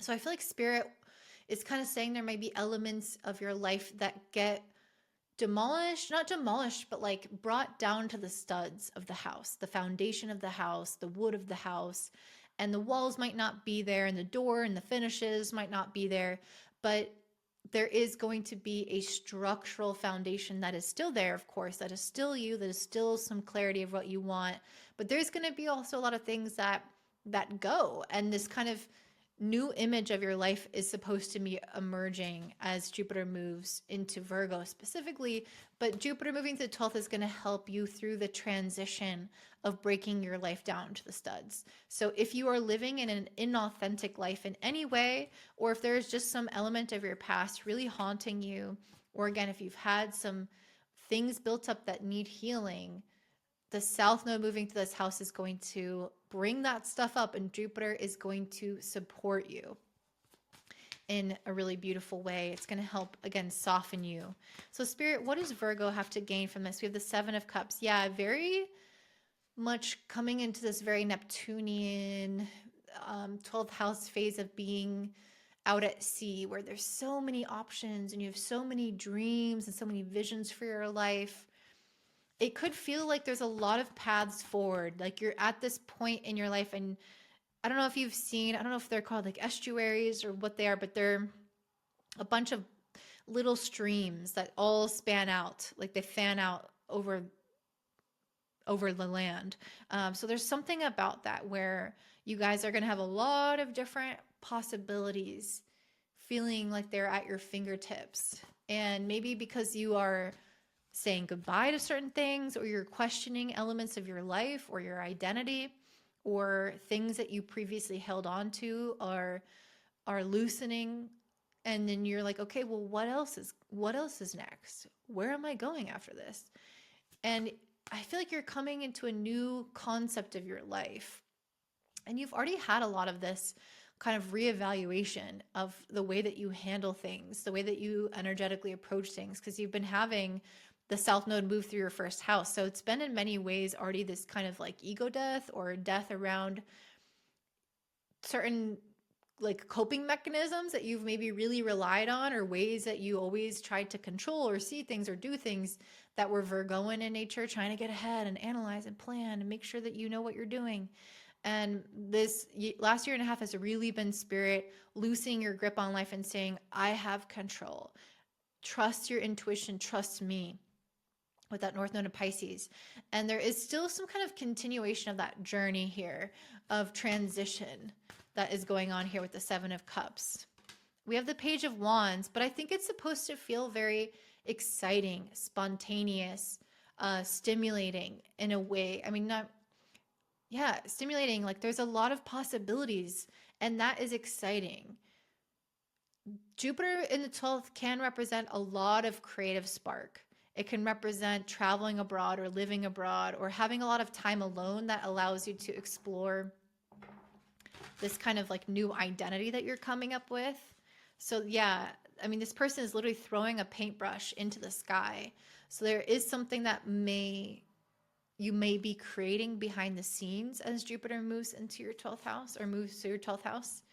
And I feel like you're going to be getting to know different sides of yourself or different like possibilities for your life because of this. What else, Spirit, is Jupiter in the 12th about? We have the Page of Pentacles and the Five of Wands.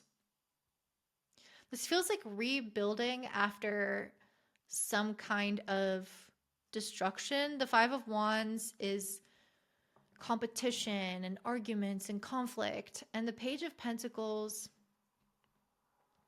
is like, is somebody just starting some kind of path. So, I mean, some of you guys could potentially have some type of competition that you are against, or where you need to stand up for yourself or find more of your power. And that could relate also to Saturn and Neptune moving through your 8th house in Aries, where it's kind of reclaiming your sense of power. So there could be something along those lines that it is happening at this time. Or it could be, and Jupiter could be helping you through that transition where you're finding your stability even amongst this feeling of like, this person's trying to take this from me, or I feel like I'm being, taken advantage of or something. And Jupiter helps you find your way, helps you find your voice, helps you find your stability or your certainty of what is right. So that's a possibility if it's currently going on. But it could also signify where you've had a bit of feeling of combativeness towards the world or towards others. And maybe you've had shields brought up or distance between you and others. And the Page of Pentacles can resemble a time of rebuilding after that loss, or finding a new way of connecting with people, or a new way of doing something that doesn't feel like it's pitting you against people. Because the 12th house is largely about universal consciousness and this lack of boundaries with people, where you feel everything from everyone around you. So it's kind of the opposite of the Five of Wands, which is a card that feels separation and feels that not only do I see distinctness, but you are my opponent. You are always an oppositional force to me. So I feel like there's something around that might be shifting, maybe feeling less friction, building the skill of having less resistance to like something in your life that you might previously have found as troubling. So like, for example, maybe you previously saw, this is a weird example. Maybe you were like dating somebody and then you previously saw other people as competition to you because they want your partner. It's like, well, instead of seeing that, maybe you see a different way of relating and connecting to people where that they no longer become an oppositional force. Or maybe people at your workplace, you saw them as people who were always trying to take credit for your thing, for your work, or there's something like that where it's like, instead of people being against you, I feel like you're building a new way of feeling connected to people that is going to remove some of the friction that you have with a circumstance or a person or a type of pattern in your life. Instead of you being against them or this thing, it's,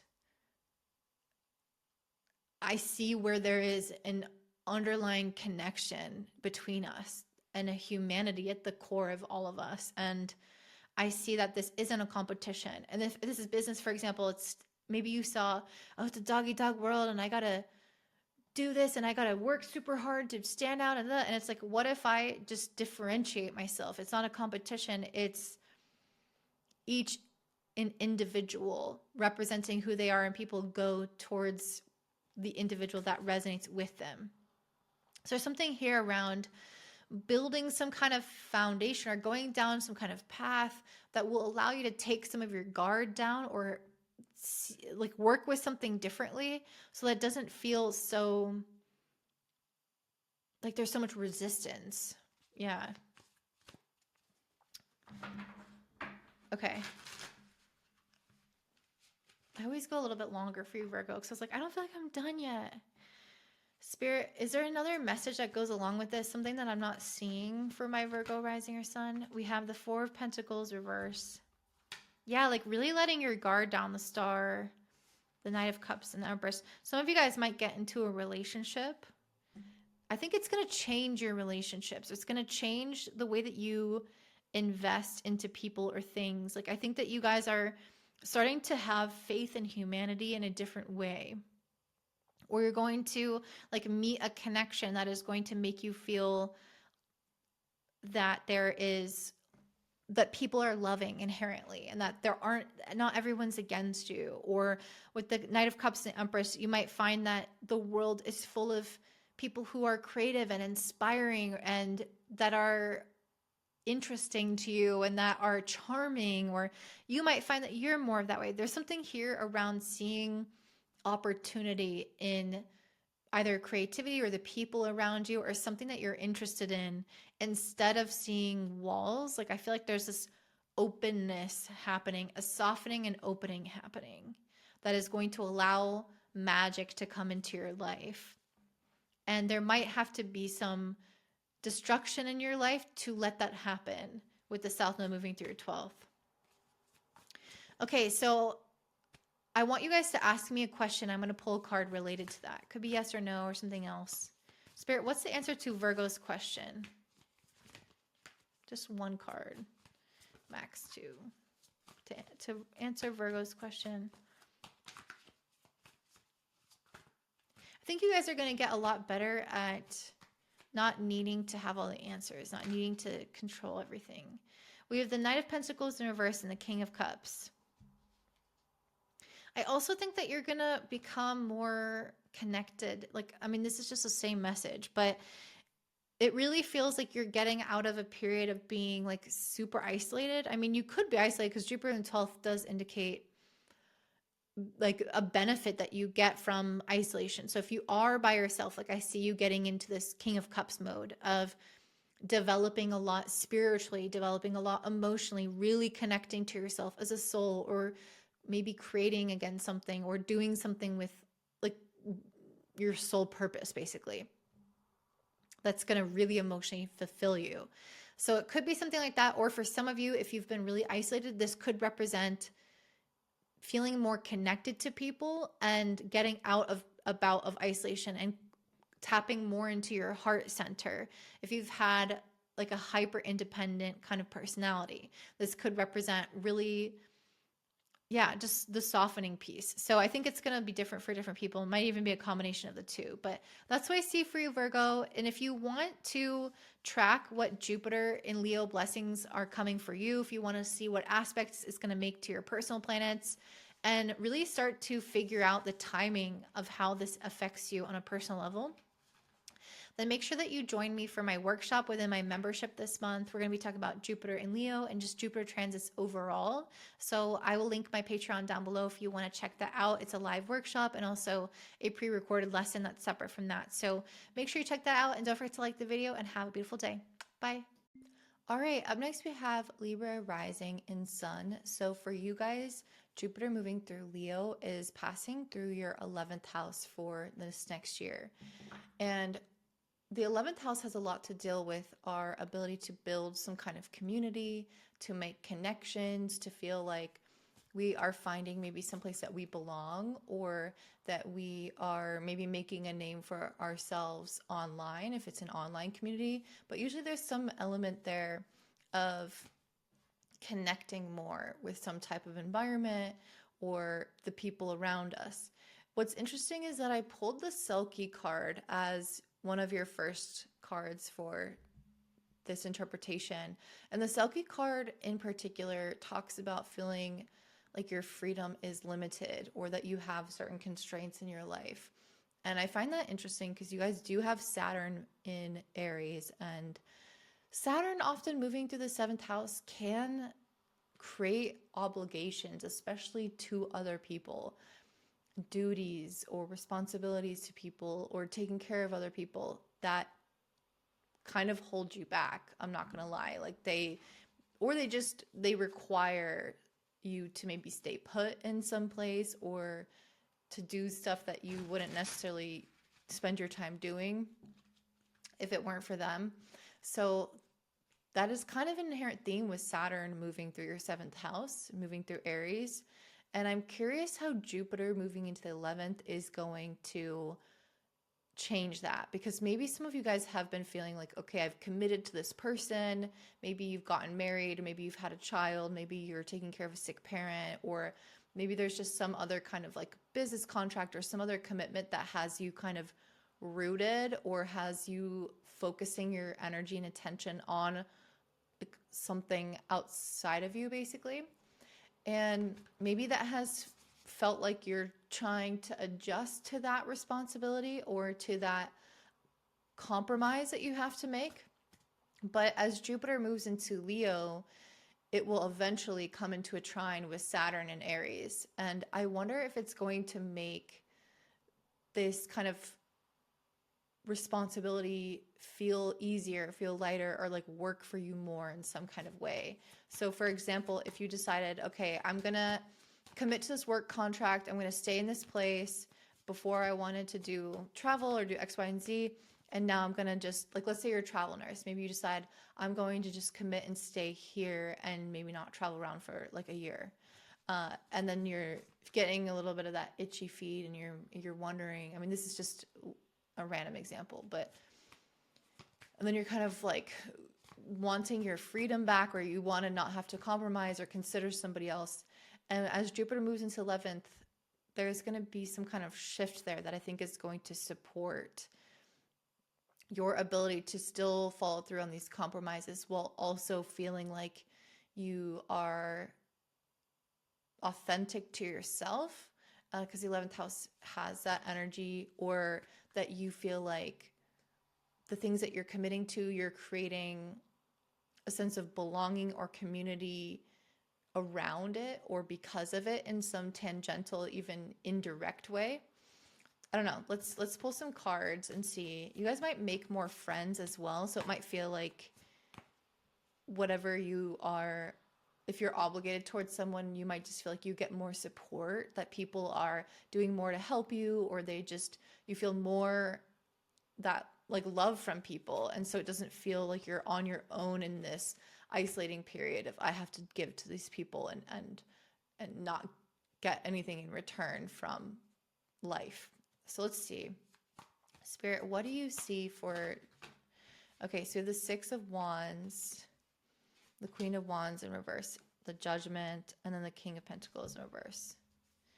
So I feel like you guys are also going to get some kind of recognition. So some of you guys have an online platform, or if you have been trying to build something or get something kind of out there again, Jupiter in the 11th is really common for attracting benefactors, for attracting people to you in the public. So there could be some element here of like getting your name out there, getting the word out there, or feeling like even in your community that you are more popular, that people think about you. Like if you have a business, they think about you when they recommend something to a client. They're like, oh, this person is really good. Or this could even be just you gaining confidence more in something that you have to offer, especially with the Queen of Wands in reverse. If there's anything that you like we're trying to maybe creatively put out there, or again, maybe a business or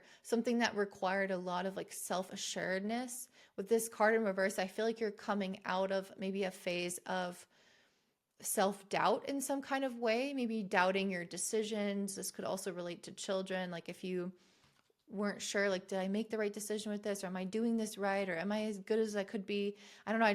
Or maybe you felt like out of sync with yourself in some kind of way. I feel like you're coming back into your power, your essence. And this is what I've been seeing in all of the groups so far, is that Jupiter transiting through the house is reflecting into the house opposite. This is feeling very fifth house, very like under the spotlight, shining my light, shining my gifts, owning my confidence. I'm definitely getting that. And I think that's also because Jupiter's in Leo, but I think that there is an inherent fifth house quality to this as well.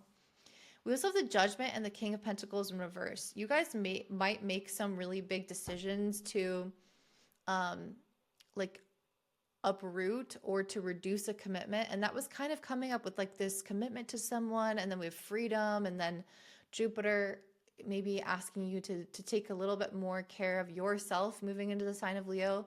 I don't know, there just might be something here around like a foundation or a commitment or a job or a way that you make money or a responsibility that you have towards other people or a leadership position that you have that you shake up in some way. So maybe some of you guys will step more into a leadership position if that's something you've been scared of. Maybe some others of you will decide that you want to change the way that that role looks or the responsibility looks. Let me pull some more cards and see what this is saying. I just feel like you're gonna, like the Judgment card is like having some kind of awakening around it. So there's something about the foundations of your life. And this could also be with Uranus now in Gemini is trining your ascendant. Depends on what degree your ascendant is at. Also, if you want to track Uranus transits, Jupiter transits, you want to see when they impact you personally, what they will mean, what they will activate in your natal chart, then join my membership on Patreon, because we go over every month a specific planet. We go through all the transits, and we also go through the specific transit. So for this one, it's Jupiter and Leo. So we'll cover the whole Jupiter cycle and talk about Jupiter and Leo and all the aspects it will make and map that out in your chart. 9 of Wands. So for some of you, this could indicate that there's, I don't know, I just feel like there's going to be some kind of like judgment call or some kind of relief from a situation that has felt like you've been putting a lot of energy towards it, or you have not gotten the payoff for something, or you're trying to build something, or you've just been really drowning in a role or responsibility. I just really see you guys getting some kind of relief from it. And maybe it's because you change your viewpoints around it. Maybe the situation doesn't even change. Maybe you change. But there's something about it where I feel like you guys are feeling a little bit like sticky or stuck or heavy and in this role, in this responsibility, in this duty. And Spirit wants you to get some alleviation of that, maybe from outside help, or from shifting your belief systems, or for changing your approach on how you do it, or from the situation itself alleviating in some kind of capacity. Depends on your chart again. Anything else around this, Spirit? And then we have the Four of Swords. And I think that some of you guys, again, you're going to get a chance to rest. This is a card of meditation and reflection and unplugging. So I feel like you've been maybe working really hard, or again, just haven't really had a chance to just do something for yourself. And I'm getting this shift of focusing a little bit more on yourself and getting some kind of like outside support or circumstances that allow you to do that. Okay, so I would love for you guys to ask me a question. I'm going to pull a card that will speak to your question. It could be a yes or no or something else. So go ahead and ask that now. Spirit, what's the answer to Libra's question? What's the best advice or understanding of their question? So we have the Hermit in reverse. So there's something about your question where it's saying that it's going to entail other people. It's going to require you to maybe get out of this hermit mode if you've been insular or focused on like your family unit or on yourself or on this duty or this business or building something. This is really asking you to get more social, and that's Jupiter in 11th for you. It's saying you need to ask for help. You need to value and prioritize community, because that's actually how you're going to accomplish or validate or do something with whatever your question is. Like it's going to help that question. Yeah, it's going to help answer your question, I guess is what I'm trying to say. Okay, so that's what I see for you, Libra. So if you want to join for this Jupiter workshop that I'm going to be leading this month and the lesson, then make sure you check out my Patreon down below. And I hope to see you guys there and hope you have a beautiful day. Bye. All right, next you have Scorpio rising and sun. So for my Scorpio risings, you guys are moving into a phase now where Jupiter is in Leo in your 10th house for the next year. And Jupiter in your 10th, I just got out of this, so I'm pretty aware of this. But yeah, I mean, Jupiter in the 10th can signify having an opportunity to expand your career horizons. I think also what happened for me was a lot of realization around dreams and aspirations that had laid dormant, things that I had said, I'll get around to that, or that's important to me, but then I'm not taking action on it. There's something around alignment with your soul purpose, alignment with why you actually came to this earth. And these are often things that connect you back to your childhood, or that you've been feeling intuitively a pull to for a long time, but maybe again, just haven't actualized. And I got the white owl. So I think that some of you guys are going to feel very intuitively guided as Jupiter moves through Leo. Maybe you guys are going to see things that others can't see about the future of society, about the future of the world, maybe about your life. You just anticipate that something is coming, or that something is going to manifest, or that you should put your energy somewhere. So there might be some kind of energy of preparation as well, or there might be this feeling of catching up again with that kind of not suppressed, but like the unfollowed paths that you were meant to go down. There might be that feeling of catching up and making up for lost time. The white owl can also speak to seeing in the dark. So there's just something here about being able to have confidence and trust in some kind of path, even though you don't necessarily know where it's going to lead you. The 10th house is one of legacy. It's one of our reputation and impact on the world at large. And so the things that you feel guided towards are often going to feel like an evolution of the self and a stretching of the self in a way that pushes your boundaries, that pushes your sense of self. And there often will be people that push back, people that don't understand, or your comfort zone that wants you to stay where you are. And so you're going to have to reach out in the unknown, in the dark anyway. And that's part of the growth challenge that always comes with Jupiter. And especially because I've been noticing really strongly, every reading has been activating the house opposite, which is quite common with the transit, to have that planet activate and mirror and project issues onto the house opposite. So that's what I'm seeing as well. There may be some element of family or your past, or some element of like your responsibility towards your home or your comfort zone that somehow affects your ability to grow out in the world. It's like they both need to expand containers. So if your family holds you back, how do you update them, right? How do you make sure that their container for what you can handle and your own container are in alignment? I hope that makes sense. So, okay, that's kind of a lot of cards. Whatever, I'll just take it. Okay. So we have the 3 of Wands. That's, 7 of Wands in reverse. I mean, so many of these are what I'm talking about. Empress and High Priestess in reverse, and the 4 of Cups and 6 of Cups in reverse. Okay. So yeah, this is exactly what I was saying with the 3 of Wands and 7 of Wands in reverse. I really feel like there is this expansion energy with the 3 of Wands. This is somebody who's going on a call to adventure. Maybe some of you guys get married. Some of you guys want to move. Some of you guys want to start a business, change jobs, or just go seek some kind of lifelong dream and make something happen for yourself that you've been putting off. And look how cute this little like thing is. I wanted to show that. But anyway, so the Seven of Wands, when it's upright, can represent feeling like we have to defend our right to make that decision, that we have to stand up for what we believe in.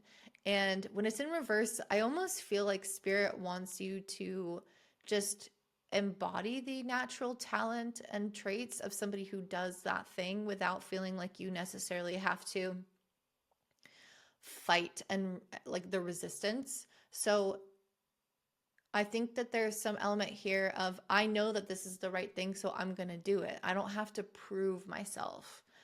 I don't have to justify myself. I don't have to make excuses or give reasons. There's something here around owning it fully and saying, I feel called to go to this place. I feel called to make this change. And I'm not asking for permission. I'm just letting you know that this is what's going to happen. Because I think that if you waste energy on trying to make everyone else understand, I think it's going to take a lot longer to get where you need to go. And this white owl is saying, trust that you know where you're going, even when you cannot see the path. And with the Empress and the High Priestess in reverse, this might be one of the challenges of this time, because it might feel like you don't necessarily see the like where the abundance is going to come from. You might not immediately see how it's all going to, like how the world will reciprocate your efforts, your energies, or if it's even possible.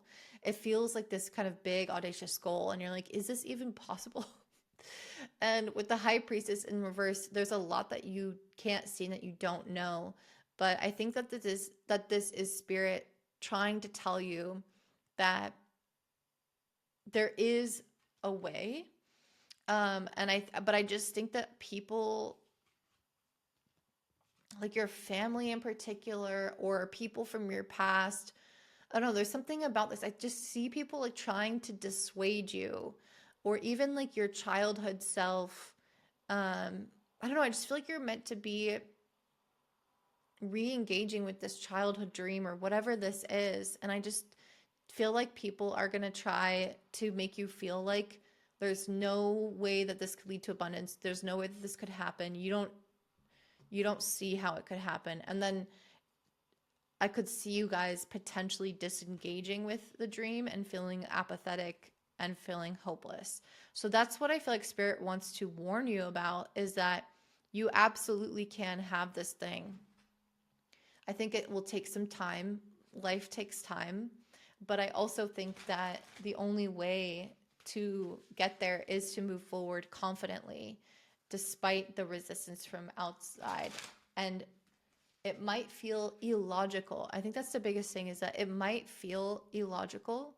And that's probably going to be the hard part, is that you guys have to trust in something greater than yourselves. And I wonder why that is. Spirit, what other messages do you have for Scorpio? We have the Eight of Swords in reverse and the Three of Swords. So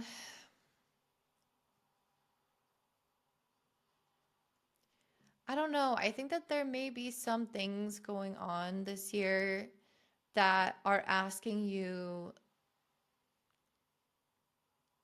to outgrow some of your biggest wounds. Sometimes that means they get pressed on. So it's like, if you've always wanted to do X, Y, and Z, but like you have a really big fear of rejection, maybe in that process you have to face rejection. And it's almost like going through the experience, through the feeling, that you realize that you aren't afraid of it anymore, that you aren't trapped by it anymore, that it doesn't stop you from pursuing your goals or from your dreams, because you recognize that it doesn't have power over you. This could be related to Uranus moving through your 8th house. There's just something here about liberating yourself from things that you previously were scared of. So if like you're scared of being alone. Like maybe you are alone for a time and you're like, actually, this isn't bad. I see gifts in this. So there's something like that where you're getting the experience of something that you are fearful of and may relate to like a wound of yours or a fear of yours. But it's not going to be that bad. Like yeah, you might initially feel a little bit of something, but it will be so worth it in the sense that you will process it and you will feel like you are no longer having to adjust all these behaviors to avoid that thing.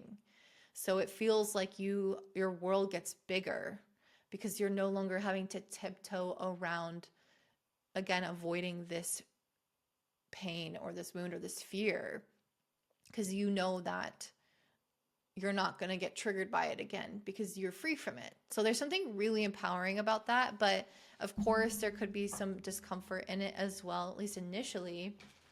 But Jupiter in Leo is really heart opening. And I think that you, again, are going through a major evolution and breaking open in a big way. And I think it's going to be very freeing. And we're going to have eclipses along this 4th, 10th house axis. There's going to be a lot of major shifts for you guys in your family and your career. And it's going to this is going to be really, really pivotal next year and a half for you. And so I think that whatever does happen is trying to fully open you to your warmth, to your heart, to your childhood self, to your biggest opportunities for expansion, for soul growth, for kind of doing what you came here to do as a soul, like what you came here to accomplish. If you've been holding yourself back from it, you have to encounter whatever that friction is to push past it, because you're going to miss out on the whole purpose of being here if not. So I want you guys to ask me a question now, and I'm going to answer it with the cards. So whatever you want to ask, hopefully I'll have something that's relevant to your question. So it could be yes or no or something else. So Spirit, what's the answer or the help for Scorpio's question? So what do we have? Okay, so for Scorpio, we have the King of Cups in reverse. There's something here about like the King of Cups when it's upright is somebody who's really mastered their emotional nature. You can see here they're meditating. They're really in tune with their inner world. I don't know. There's something about this question that is meant to, this is speaking to kind of what I was saying about like cracking open, feeling big feelings, maybe being dysregulated at times. So there's something related to that for your question. So if you're asking if something is for you, this card could say maybe it will disrupt you emotionally. Whether you need that or not is like a whole other question. But the King of Cups does suggest that there is some element here of feeling maybe a little bit out of control of one's emotions and feeling disconnected from them or feeling them too much or whatever. So hopefully that's somehow related to your question. Okay, so if you guys want to learn how to use this information in a more personal sense, if you want to understand the whole cycle of Jupiter, as well as Jupiter moving through Leo and the kind of aspects it will make to your personal plans, and to find these kind of moments of success and breakthrough and spiritual growth, then make sure that you check out my Patreon. I am running a workshop this month on Jupiter and providing a pre-recorded lesson on top of that. So if you have any questions, you'll be able to ask me there and we can work together to help you understand how Jupiter is going to impact your chart. So again, make sure you check that out down below, and I hope to see you guys there, and have a beautiful day. Bye. All right, up next we have Sagittarius rising and sun. So for you guys, Jupiter moving through the sign of Leo is moving through your 9th house. And this is generally a positive one, especially because it is the same element. So Jupiter in Leo is also fire like Sag is. And so there is a natural trining to your ascendant or to your sun that is going to give you potentially some blessings. We love that. We love that so much. And the 9th house can often be related to the idea of traveling abroad or studying something further, but there is, or maybe writing or teaching or publishing. So there's often something like that on a very kind of traditional level. But the ninth house is also where we have our faith in life and our belief in life. And when Jupiter moves into this house, we can finally get some kind of like faith restored. Maybe we get a clearer vision of our future and how we want our life to go with something. If we've been feeling, you know, cynical or blocked with something, Jupiter moving into this house can open us back up to feeling like there is stuff out there. There are good things happening and there are exciting directions to go in. And I believe in myself and I believe that these things can happen. So yeah, I think that there's going to be some positive energy around that. So I pulled the Sun Bear card for you guys. This is a card around strength. So some of you guys could literally be getting physically stronger.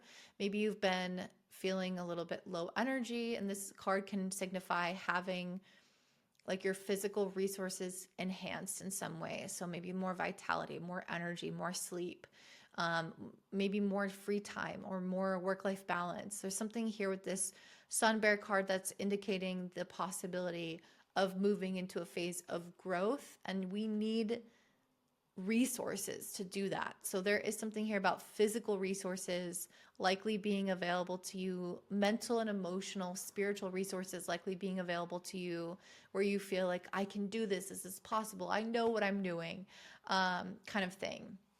I also got the Two of Wands. This is really interesting. All these cards are coming out in reverse. I'm like, do I have my deck upside down? I think I do.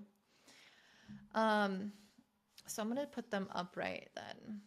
So we have the Two of Wands, the Wheel, and the Eight of Swords. So I feel like you guys are ending some kind of cycle where you maybe felt like you were trapped in something or overthinking something. With the Wheel and the Eight of Swords, this represents feeling like you're moving on from, yeah, I don't know, that limiting mindset. And that's what the ninth house is about feeling like there is so much out there, that the world is big, that opportunities are endless, that there's possibilities and potential within you, that things are going to work out in your favor. I just feel like you guys are going to get out of this feeling of maybe being limited by something. It could be a fear, an anxiety, or something that you just had to contend with emotionally, something that was just keeping your world small. And I just think that that's completing. And because of that, you're looking to new horizons with this Two of Wands. You're seeing other possibilities. You're making plans for your life and you're thinking bigger in terms of your life possibilities. So this, again, feels very exciting. Some of you guys could literally be making a plan. So it's like, here's my 5-year, 10-year plan.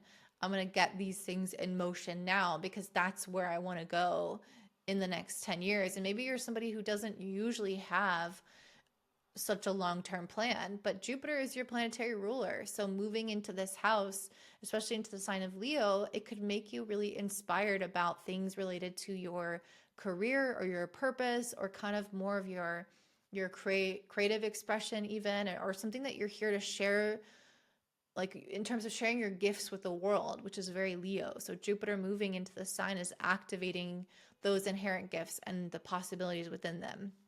We also have the High Priestess and the Ten of Pentacles. Again, I just really see you guys. I think, well, first of all, Jupiter moving to the ninth is very related to astrology and prophecy and prediction. So that feels very High Priestess. Maybe you guys are very intuitively guided right now and you kind of just see and feel things. The Ten of Pentacles is also a card around legacy, around family, around building some kind of foundation for yourself, some kind of career and financial success for yourself. I just think that you're going to be very guided by spirit to move in that direction towards building some kind of legacy. So this could look like figuring out, like you're just having an idea of like a 10-step plan of ending up to be nearer to your parents, or to be supporting your kid to go to college. Like, I don't know, I just see you guys like seeing these long-term plans and ideas that involve your legacy or your family or your finances and building towards them, but from an intuitive place with the High Priestess. You don't always see exactly step by step what that plan is, but you feel it. Like, I know that I need to do this, and I have this sense of where I'm going, and I see a vision. And so I can act from that place. So anything else, Spirit, for my Sag? So we have the King of Pentacles and the Two of Swords in reverse. I think that if you guys have been feeling on the fence about something, if you've been working two jobs, or if you've been split between I want to live here, or maybe something related to money where you have been having, I don't know, maybe some kind of transition between jobs, or like you're wondering about dual income and maybe one of you has a job and one of you doesn't. There's something like this where there's some kind of back and forth between two options, or you're sitting on the fence, or there's something that you didn't know previously about some kind of financial situation. You're like waiting to figure out about some financial situation to come through. Maybe it's an inheritance or something like this where it's pending or it's wobbling between two things. There's something like that that's going on that is going to finally fall to one side of the fence, and you're going to finally see where the chips fall. So it's like, okay, you know, me and my partner both have a job, but we're not certain if we're both going to keep our job. And then one of us like gets the certainty that they're going to keep it and one of us doesn't, or something. I don't know. Or you finally don't, you're like, am I going to get an inheritance? And if so, how much is it? Then you finally get the inheritance. So something like that is going to transpire for you guys, where it's going to make very clear the kind of physical reality of a situation in terms of either a place of living or something related to a business or something related to a financial outcome. If that doesn't make sense, come back to this, because I think it will make sense later. So that's what I see for you guys. But I do want you guys to go ahead and ask me a question, and I'm going to pull a card to answer it, Sagittarius. Any question that you have could be yes or no or something else entirely, and I'm just going to see what comes up, and if hopefully it relates. If not, don't force it. What is the answer or support to their question, Spirit, for Sag? What do we have for Sag, Spirit? So we have the Lovers. Ooh. If any of you guys are asking about, okay, this could be two things. If you're asking about a relationship, this is definitely saying that you are going to attract a love interest this year. If you are single and you're asking about that. If this is related to making an important choice, I think that this is Spirit saying you're going to know what that choice is or what the answer is, because we did get that Two of Swords as well.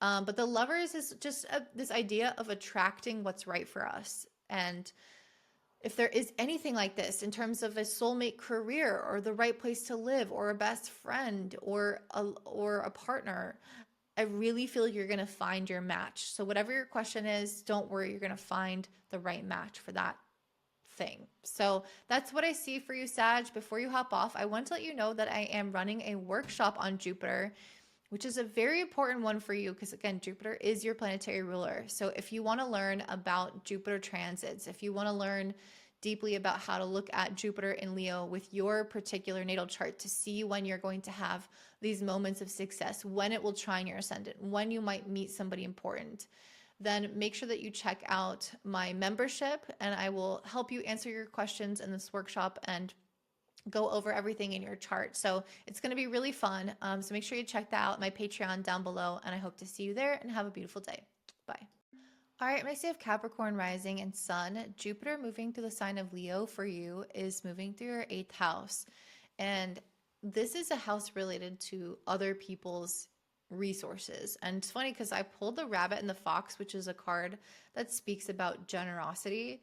So you guys might literally find that you are getting some kind of like stipend, some kind of inheritance, some kind of tax break, maybe something from a job. Like sometimes people have, what is it, like they get like a stake in their job, an investment in their job. What is that?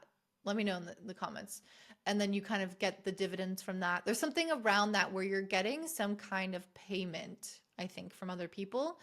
At the very least, I feel like you're definitely getting some kind of emotional support or some kind of generosity from those around you in some form or another. This could also speak to then the universe encouraging you to be generous as well, as you are bestowed with a certain gift or something working out in your favor in some kind of way financially. How can you then pay that forward in some respects? So this could also indicate you getting out of debt. This could indicate you having some kind of important financial investment that you get to make right now, or it could represent taking out a loan, but the loan is going to feel like it's helping you grow your life, basically. So yeah, I feel like you guys are going to get some kind of resource that is going to help you feel secure and financially. If that has been an issue for you, I could really see at the very, I mean, this is usually from someone else though. It's not always really getting a job and making the money yourself. Usually there's some element of it being gifted to you, or getting some kind of support, even moving in with a roommate, or finding a way for like things kind of aligning in a way that you don't have to be completely financially responsible for something, and it's still, but you can still have it, or it can still work out in some kind of way, or you can find some kind of relief or alleviation from maybe a financial strain of some sort. Jupiter moving through the 8th can really speak to as well learning how to rely on other people emotionally and becoming more vulnerable. So maybe there's something that you are going to share online, or maybe there's a story that you're going to write, or maybe there's a new relationship that you're going to get into, a new friendship, a new partner, or it doesn't have to be new, but it could deepen the existing relationships that you're in, where you're really starting to lean on and trust the other person. So it can challenge your idea of trust. If before you wanted to do everything on your own, it could challenge you to try to lean on people a bit more. Okay, so I'm going to talk about some of the cards that I pulled. It's interesting because I pulled the Knight of Cups and the King of Swords. I just feel like there's a need to find a nice balance here. Because with the Knight of Cups, this feels very like this Don Juan energy. They're very charming, and they can make people trust them because they're so magnanimous and whatnot. But then the King of Swords is discerning, and they are very truthful, and they cut through the BS and see at the core what something really means. So I just feel like you guys are going to be towing the line, or learning how to balance these two parts of yourself, where you know when to be generous and when to set boundaries, when to trust somebody and when to see that and be vulnerable with somebody, and when to see who doesn't deserve that from you. There's some kind of, again, balance here of like, do I open up? Do I not? Do I set a boundary? Do I let them in? Like there's something between those two polarities that you're going to be working with. And this could also be relating to like your own creative ventures as well, where you're finding a voice and a way to extrapolate or translate the more abstract messages within your heart or your emotions and put it onto the page, or explain it in a video, or learn about it more in a way that creates structure around it, or in a way that creates an understanding of it on a deeper level. Because Jupiter is a lot about meaning and beliefs and ideologies and philosophies, and it can create a framework of understanding something more profoundly because of the way it interconnects to other things within your psyche and in your life. Jupiter moving through the 8th can also be very helpful for overcoming past traumas, overcoming losses that you've experienced, healing from crises that you've gone through, healing from family baggage as well, childhood baggage as well. And I feel like a lot of it is through creativity with the 6 of Cups and Knight of Wands. I feel like part of how you're meant to be healing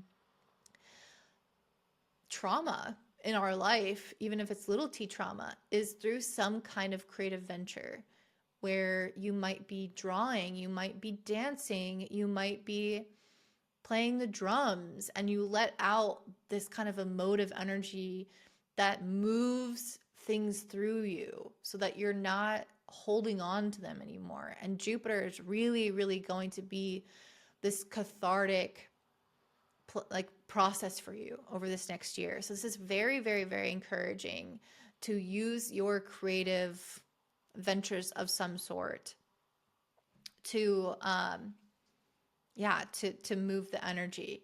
And the Knight of Cups and King of Swords, I want to mention also, if there's some kind of like new relationship coming in, this could be you learning how to share more of your feelings, learning how to voice more of your inner world in a real way, and get better at kind of this communication and intimacy piece.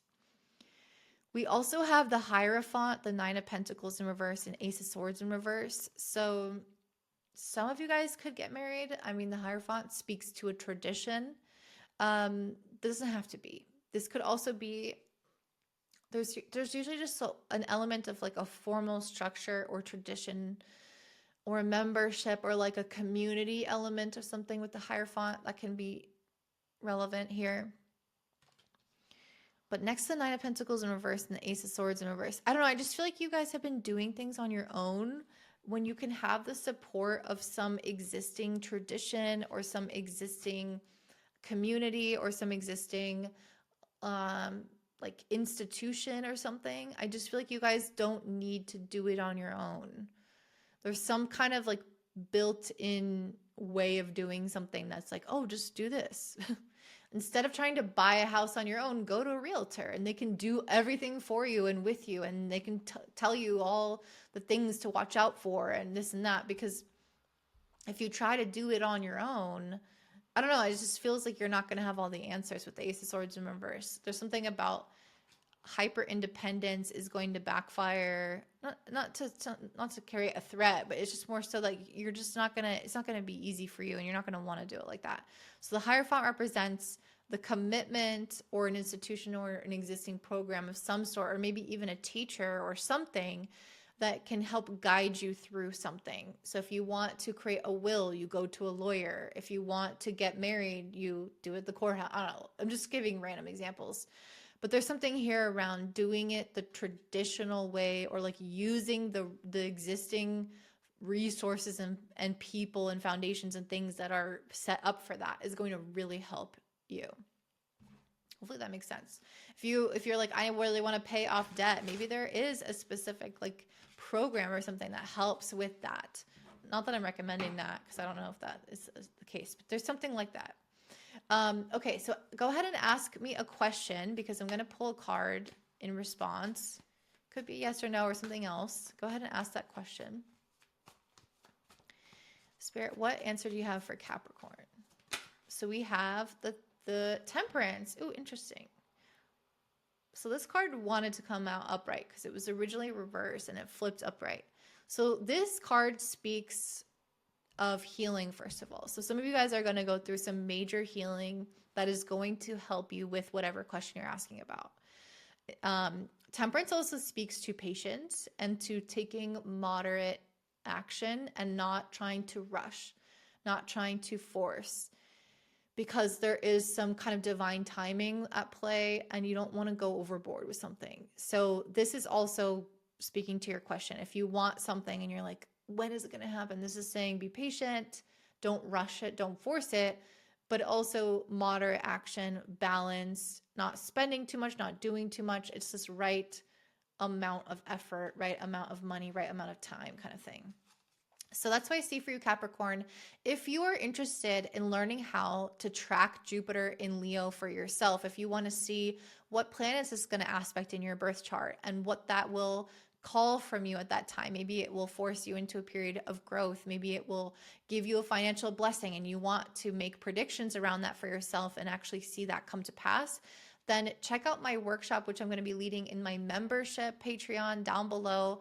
And I also have a Jupiter lesson as well that's going to be pre-recorded on top of the live workshop where I can work with you. So if you're interested in my support and you want to learn how to track your own transits and see this for yourself, make sure you check out that Patreon down below, and I hope you have a great day.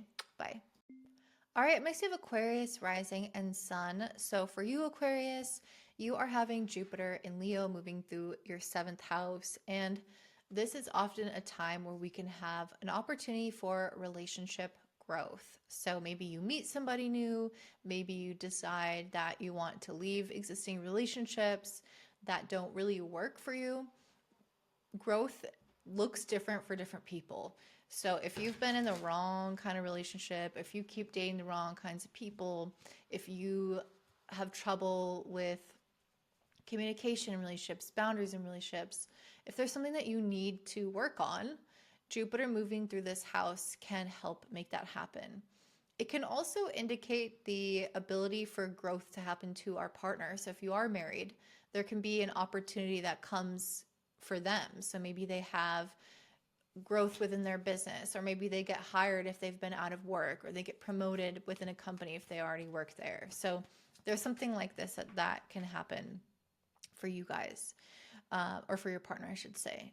So this can also represent contracts as well. So if you need a contract with a company, like if you need to get hired, or if you do one-on-one work, then this can indicate finding really good clients or having some kind of contract come through for you.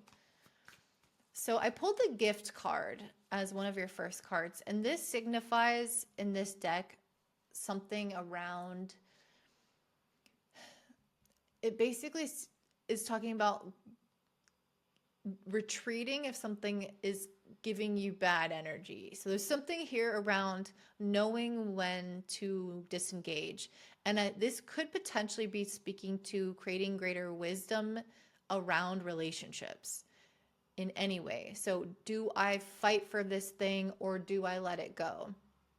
Do I try to talk to this person about this, or do I try to make friends with this person, or do I pull my energy back or not say something? There's something here about discernment and wisdom, and your whole understanding of how relationships should function in a healthy way are going to be growing at this time. If you haven't been used to receiving, you could start receiving. If you haven't been used to being complimented or admired or understood, or people enjoying your presence, that could start happening. Or you could start pulling your energy back from the places where you're not getting those resources, where you don't feel valued, essentially. So yeah, I do think that there is a possibility, because we do have Pluto opposite this Jupiter. We do have the North Node in your first house. There is a bit of this kind of push and pull between the self and others. So there could be some element here of feeling like, yeah, I don't know, almost like a resistance that comes. It's coming more from yourself. I mean, well, we're going to have the South Node in the 7th house. Let me pull some cards before I go off about that. I also think that you guys are going to find a really good balance where you're going to make time more for social situations if you haven't done that in the past. If you've been really busy, or if you've been just like focused on work, or kind of disconnected from people because you just have a lot going on. With the 8 of Wands in reverse and 3 of Cups, I really feel like you're going to get focused on enjoying people and spending time with people who matter to you. And maybe if you guys have a really large social group, I could see you getting more focused and intimate with a smaller number of people to strengthen those relationships. I feel like some of you guys, especially if you've been wanting like a really close girlfriend or guy friend that you can share a lot with, I think that could be coming for you with the 3 of Cups. The 7th house can also relate to like weddings and even death and things like that, because the sun sets in the 7th. That's the horizon point. So there's something here around that with the 3 of Cups, where there might be like a celebration, like something is coming to a close, or you're wrapping something up, you're finalizing something that is important to you, as Jupiter moves into the 7th. And then maybe there's some kind of celebration around that. So the Emperor in reverse and the Knight of Pentacles upright. It's interesting. Yeah, I don't know. We're having the North Node move through your first house. We're having Pluto move through your first house. And then they both, at a certain point, will oppose Jupiter. Let me pull a clarifier. The Emperor in reverse can signify when somebody's trying to have too much control. So, and Pluto in the first, like, I wonder if if you might need to like give up a little bit of control over certain things,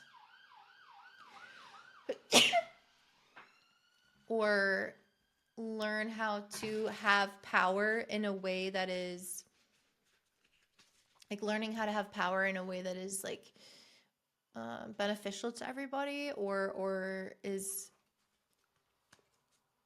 a lot of consciousness around it, not abusing power, not over domineering. Let's see, Spirit, can I have a card for this? This feels very like Pluto North Node of the first. Can you have one clarifier for the Emperor, Spirit?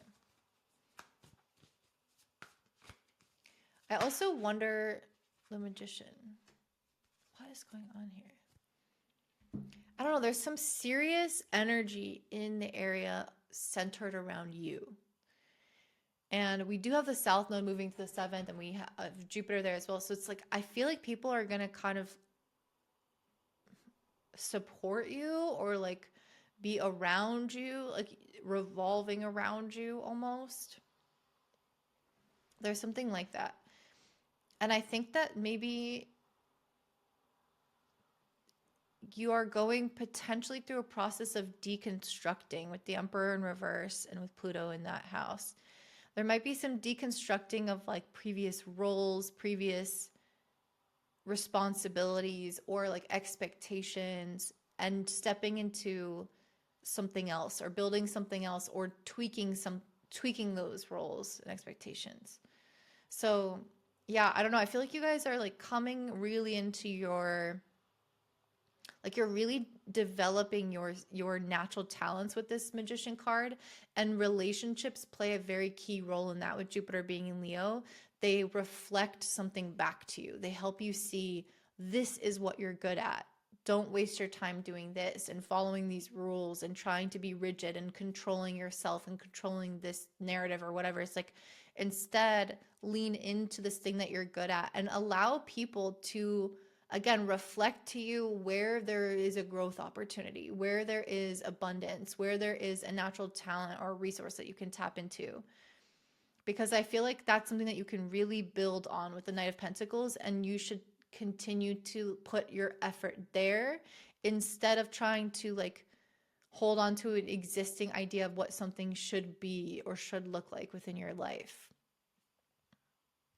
So I think that that's a large part of what Jupiter in the 7th is having other people in your life help awaken and clarify and point you towards your own inner resources, your own inner talents and natural gifts, and support the development of them in some way. Is there something else here, Spirit? We have the Three of Swords in reverse and Knight of Cups upright. I just think that you're going to also do a lot of healing within relationships. If some of you guys have had some fucked up things happen within a marriage or a friendship, maybe you have some rifts that you heal within that dynamic. Or if it's something that you're not trying to heal with that person in particular, it's within yourself, so that you don't carry those walls and those wounds into your next relationships. So this is about softening. This is about connecting. This is about merging, not in a negative way, but like allowing people in. And I think that you're going to feel the warmth and the joy of people again. If you have felt hurt, it's going to soften and become a little bit different in this really profound way, which I love for you guys. So I want you guys to ask a question. I'm going to pull a card to answer your question in some way. So, okay, I got the Empress. So whatever you ask, this is a sign of abundance. So this card is about reciprocity. It's about being in your feminine energy as well, and being able to receive, understanding that you can attract what you want because you have this kind of inherent value within you.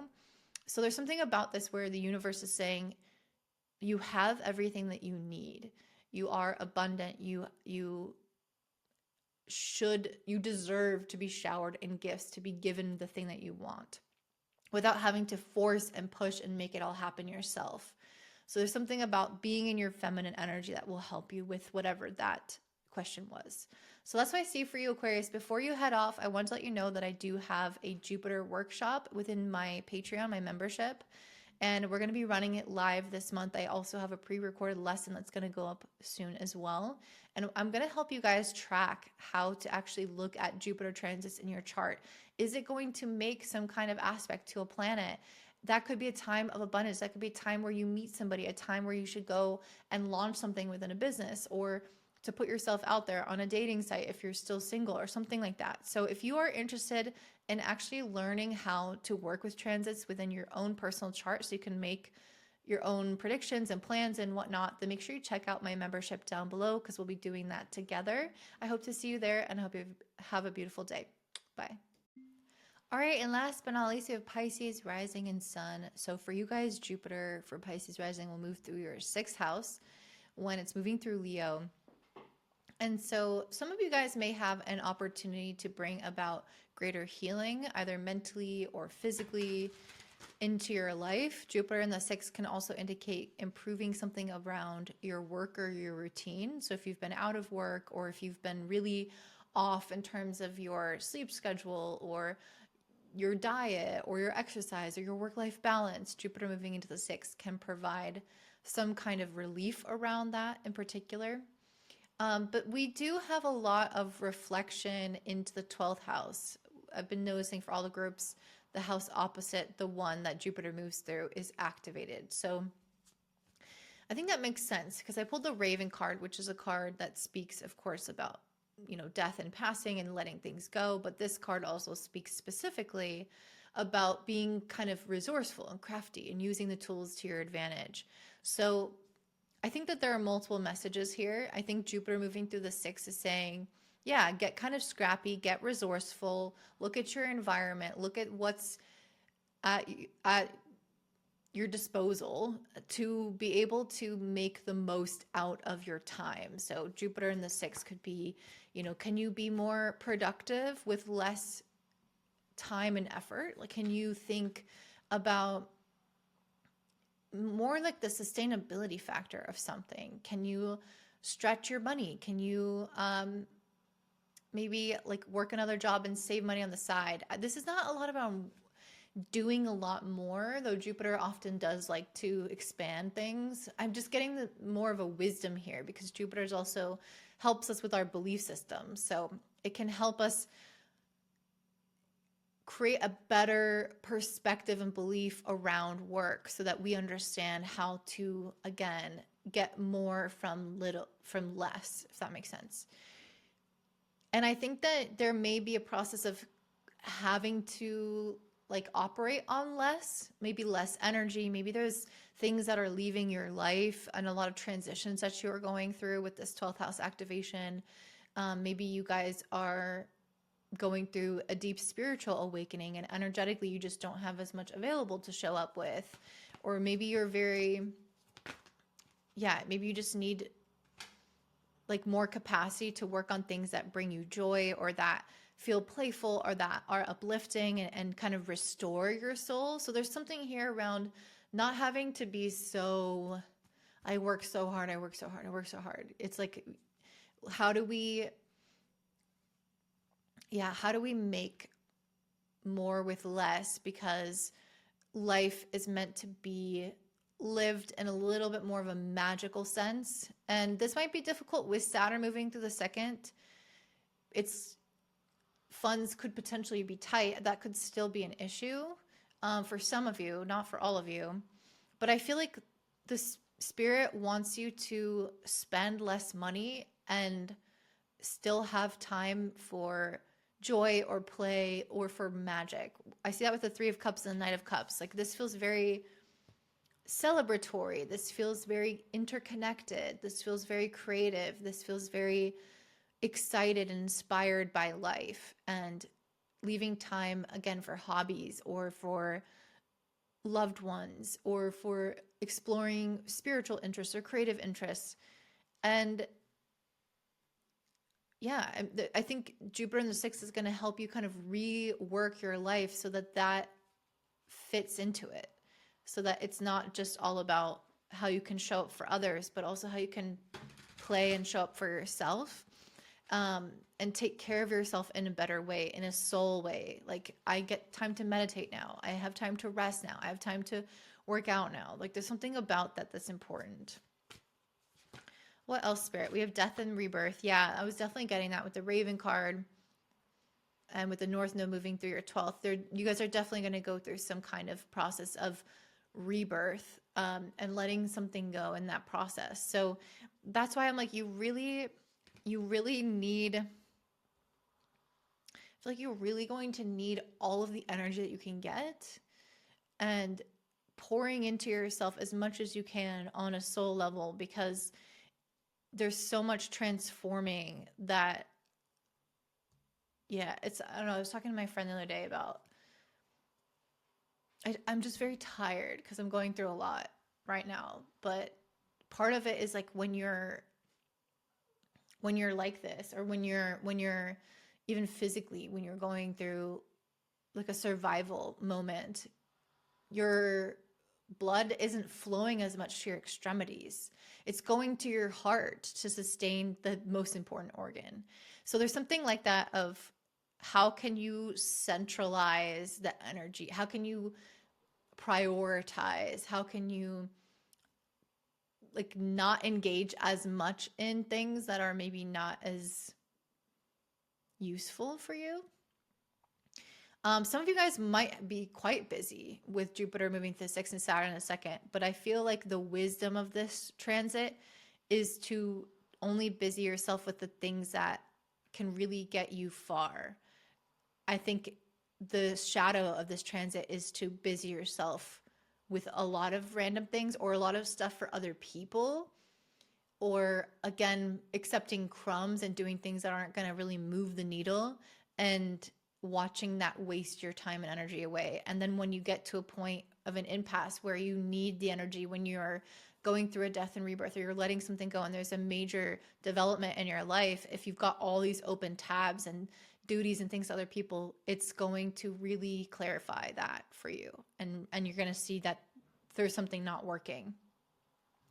Death and rebirth, strength, and 5 of Pentacles. This is really representative of needing to develop confidence around your own worth. And I think that that's related to Saturn in the 2nd as well. But Jupiter moving through the 6th is a lot around feeling like I don't just have to be of service. Like I deserve to be paid. I deserve to be respected for the things that I bring to the table. I deserve good relationships with my colleagues, to get paid more for the work that I'm doing, to be given a better position. I deserve to be seen and recognized for the quality of my work.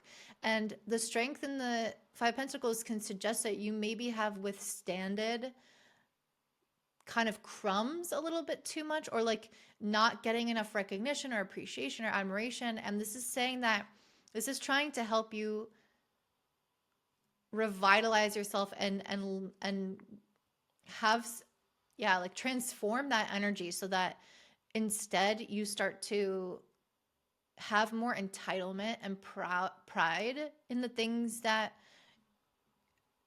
you are owed for what you do for others. So anything else, Spirit, for my Pisces?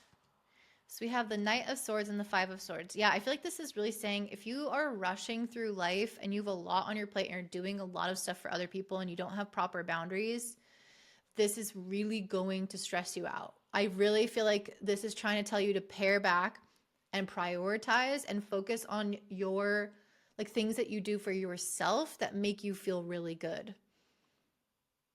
And your well-being and your health is number one with a placement like this, as well as things that contribute to that. Financial security contributes to that. Having a clean home contributes to that.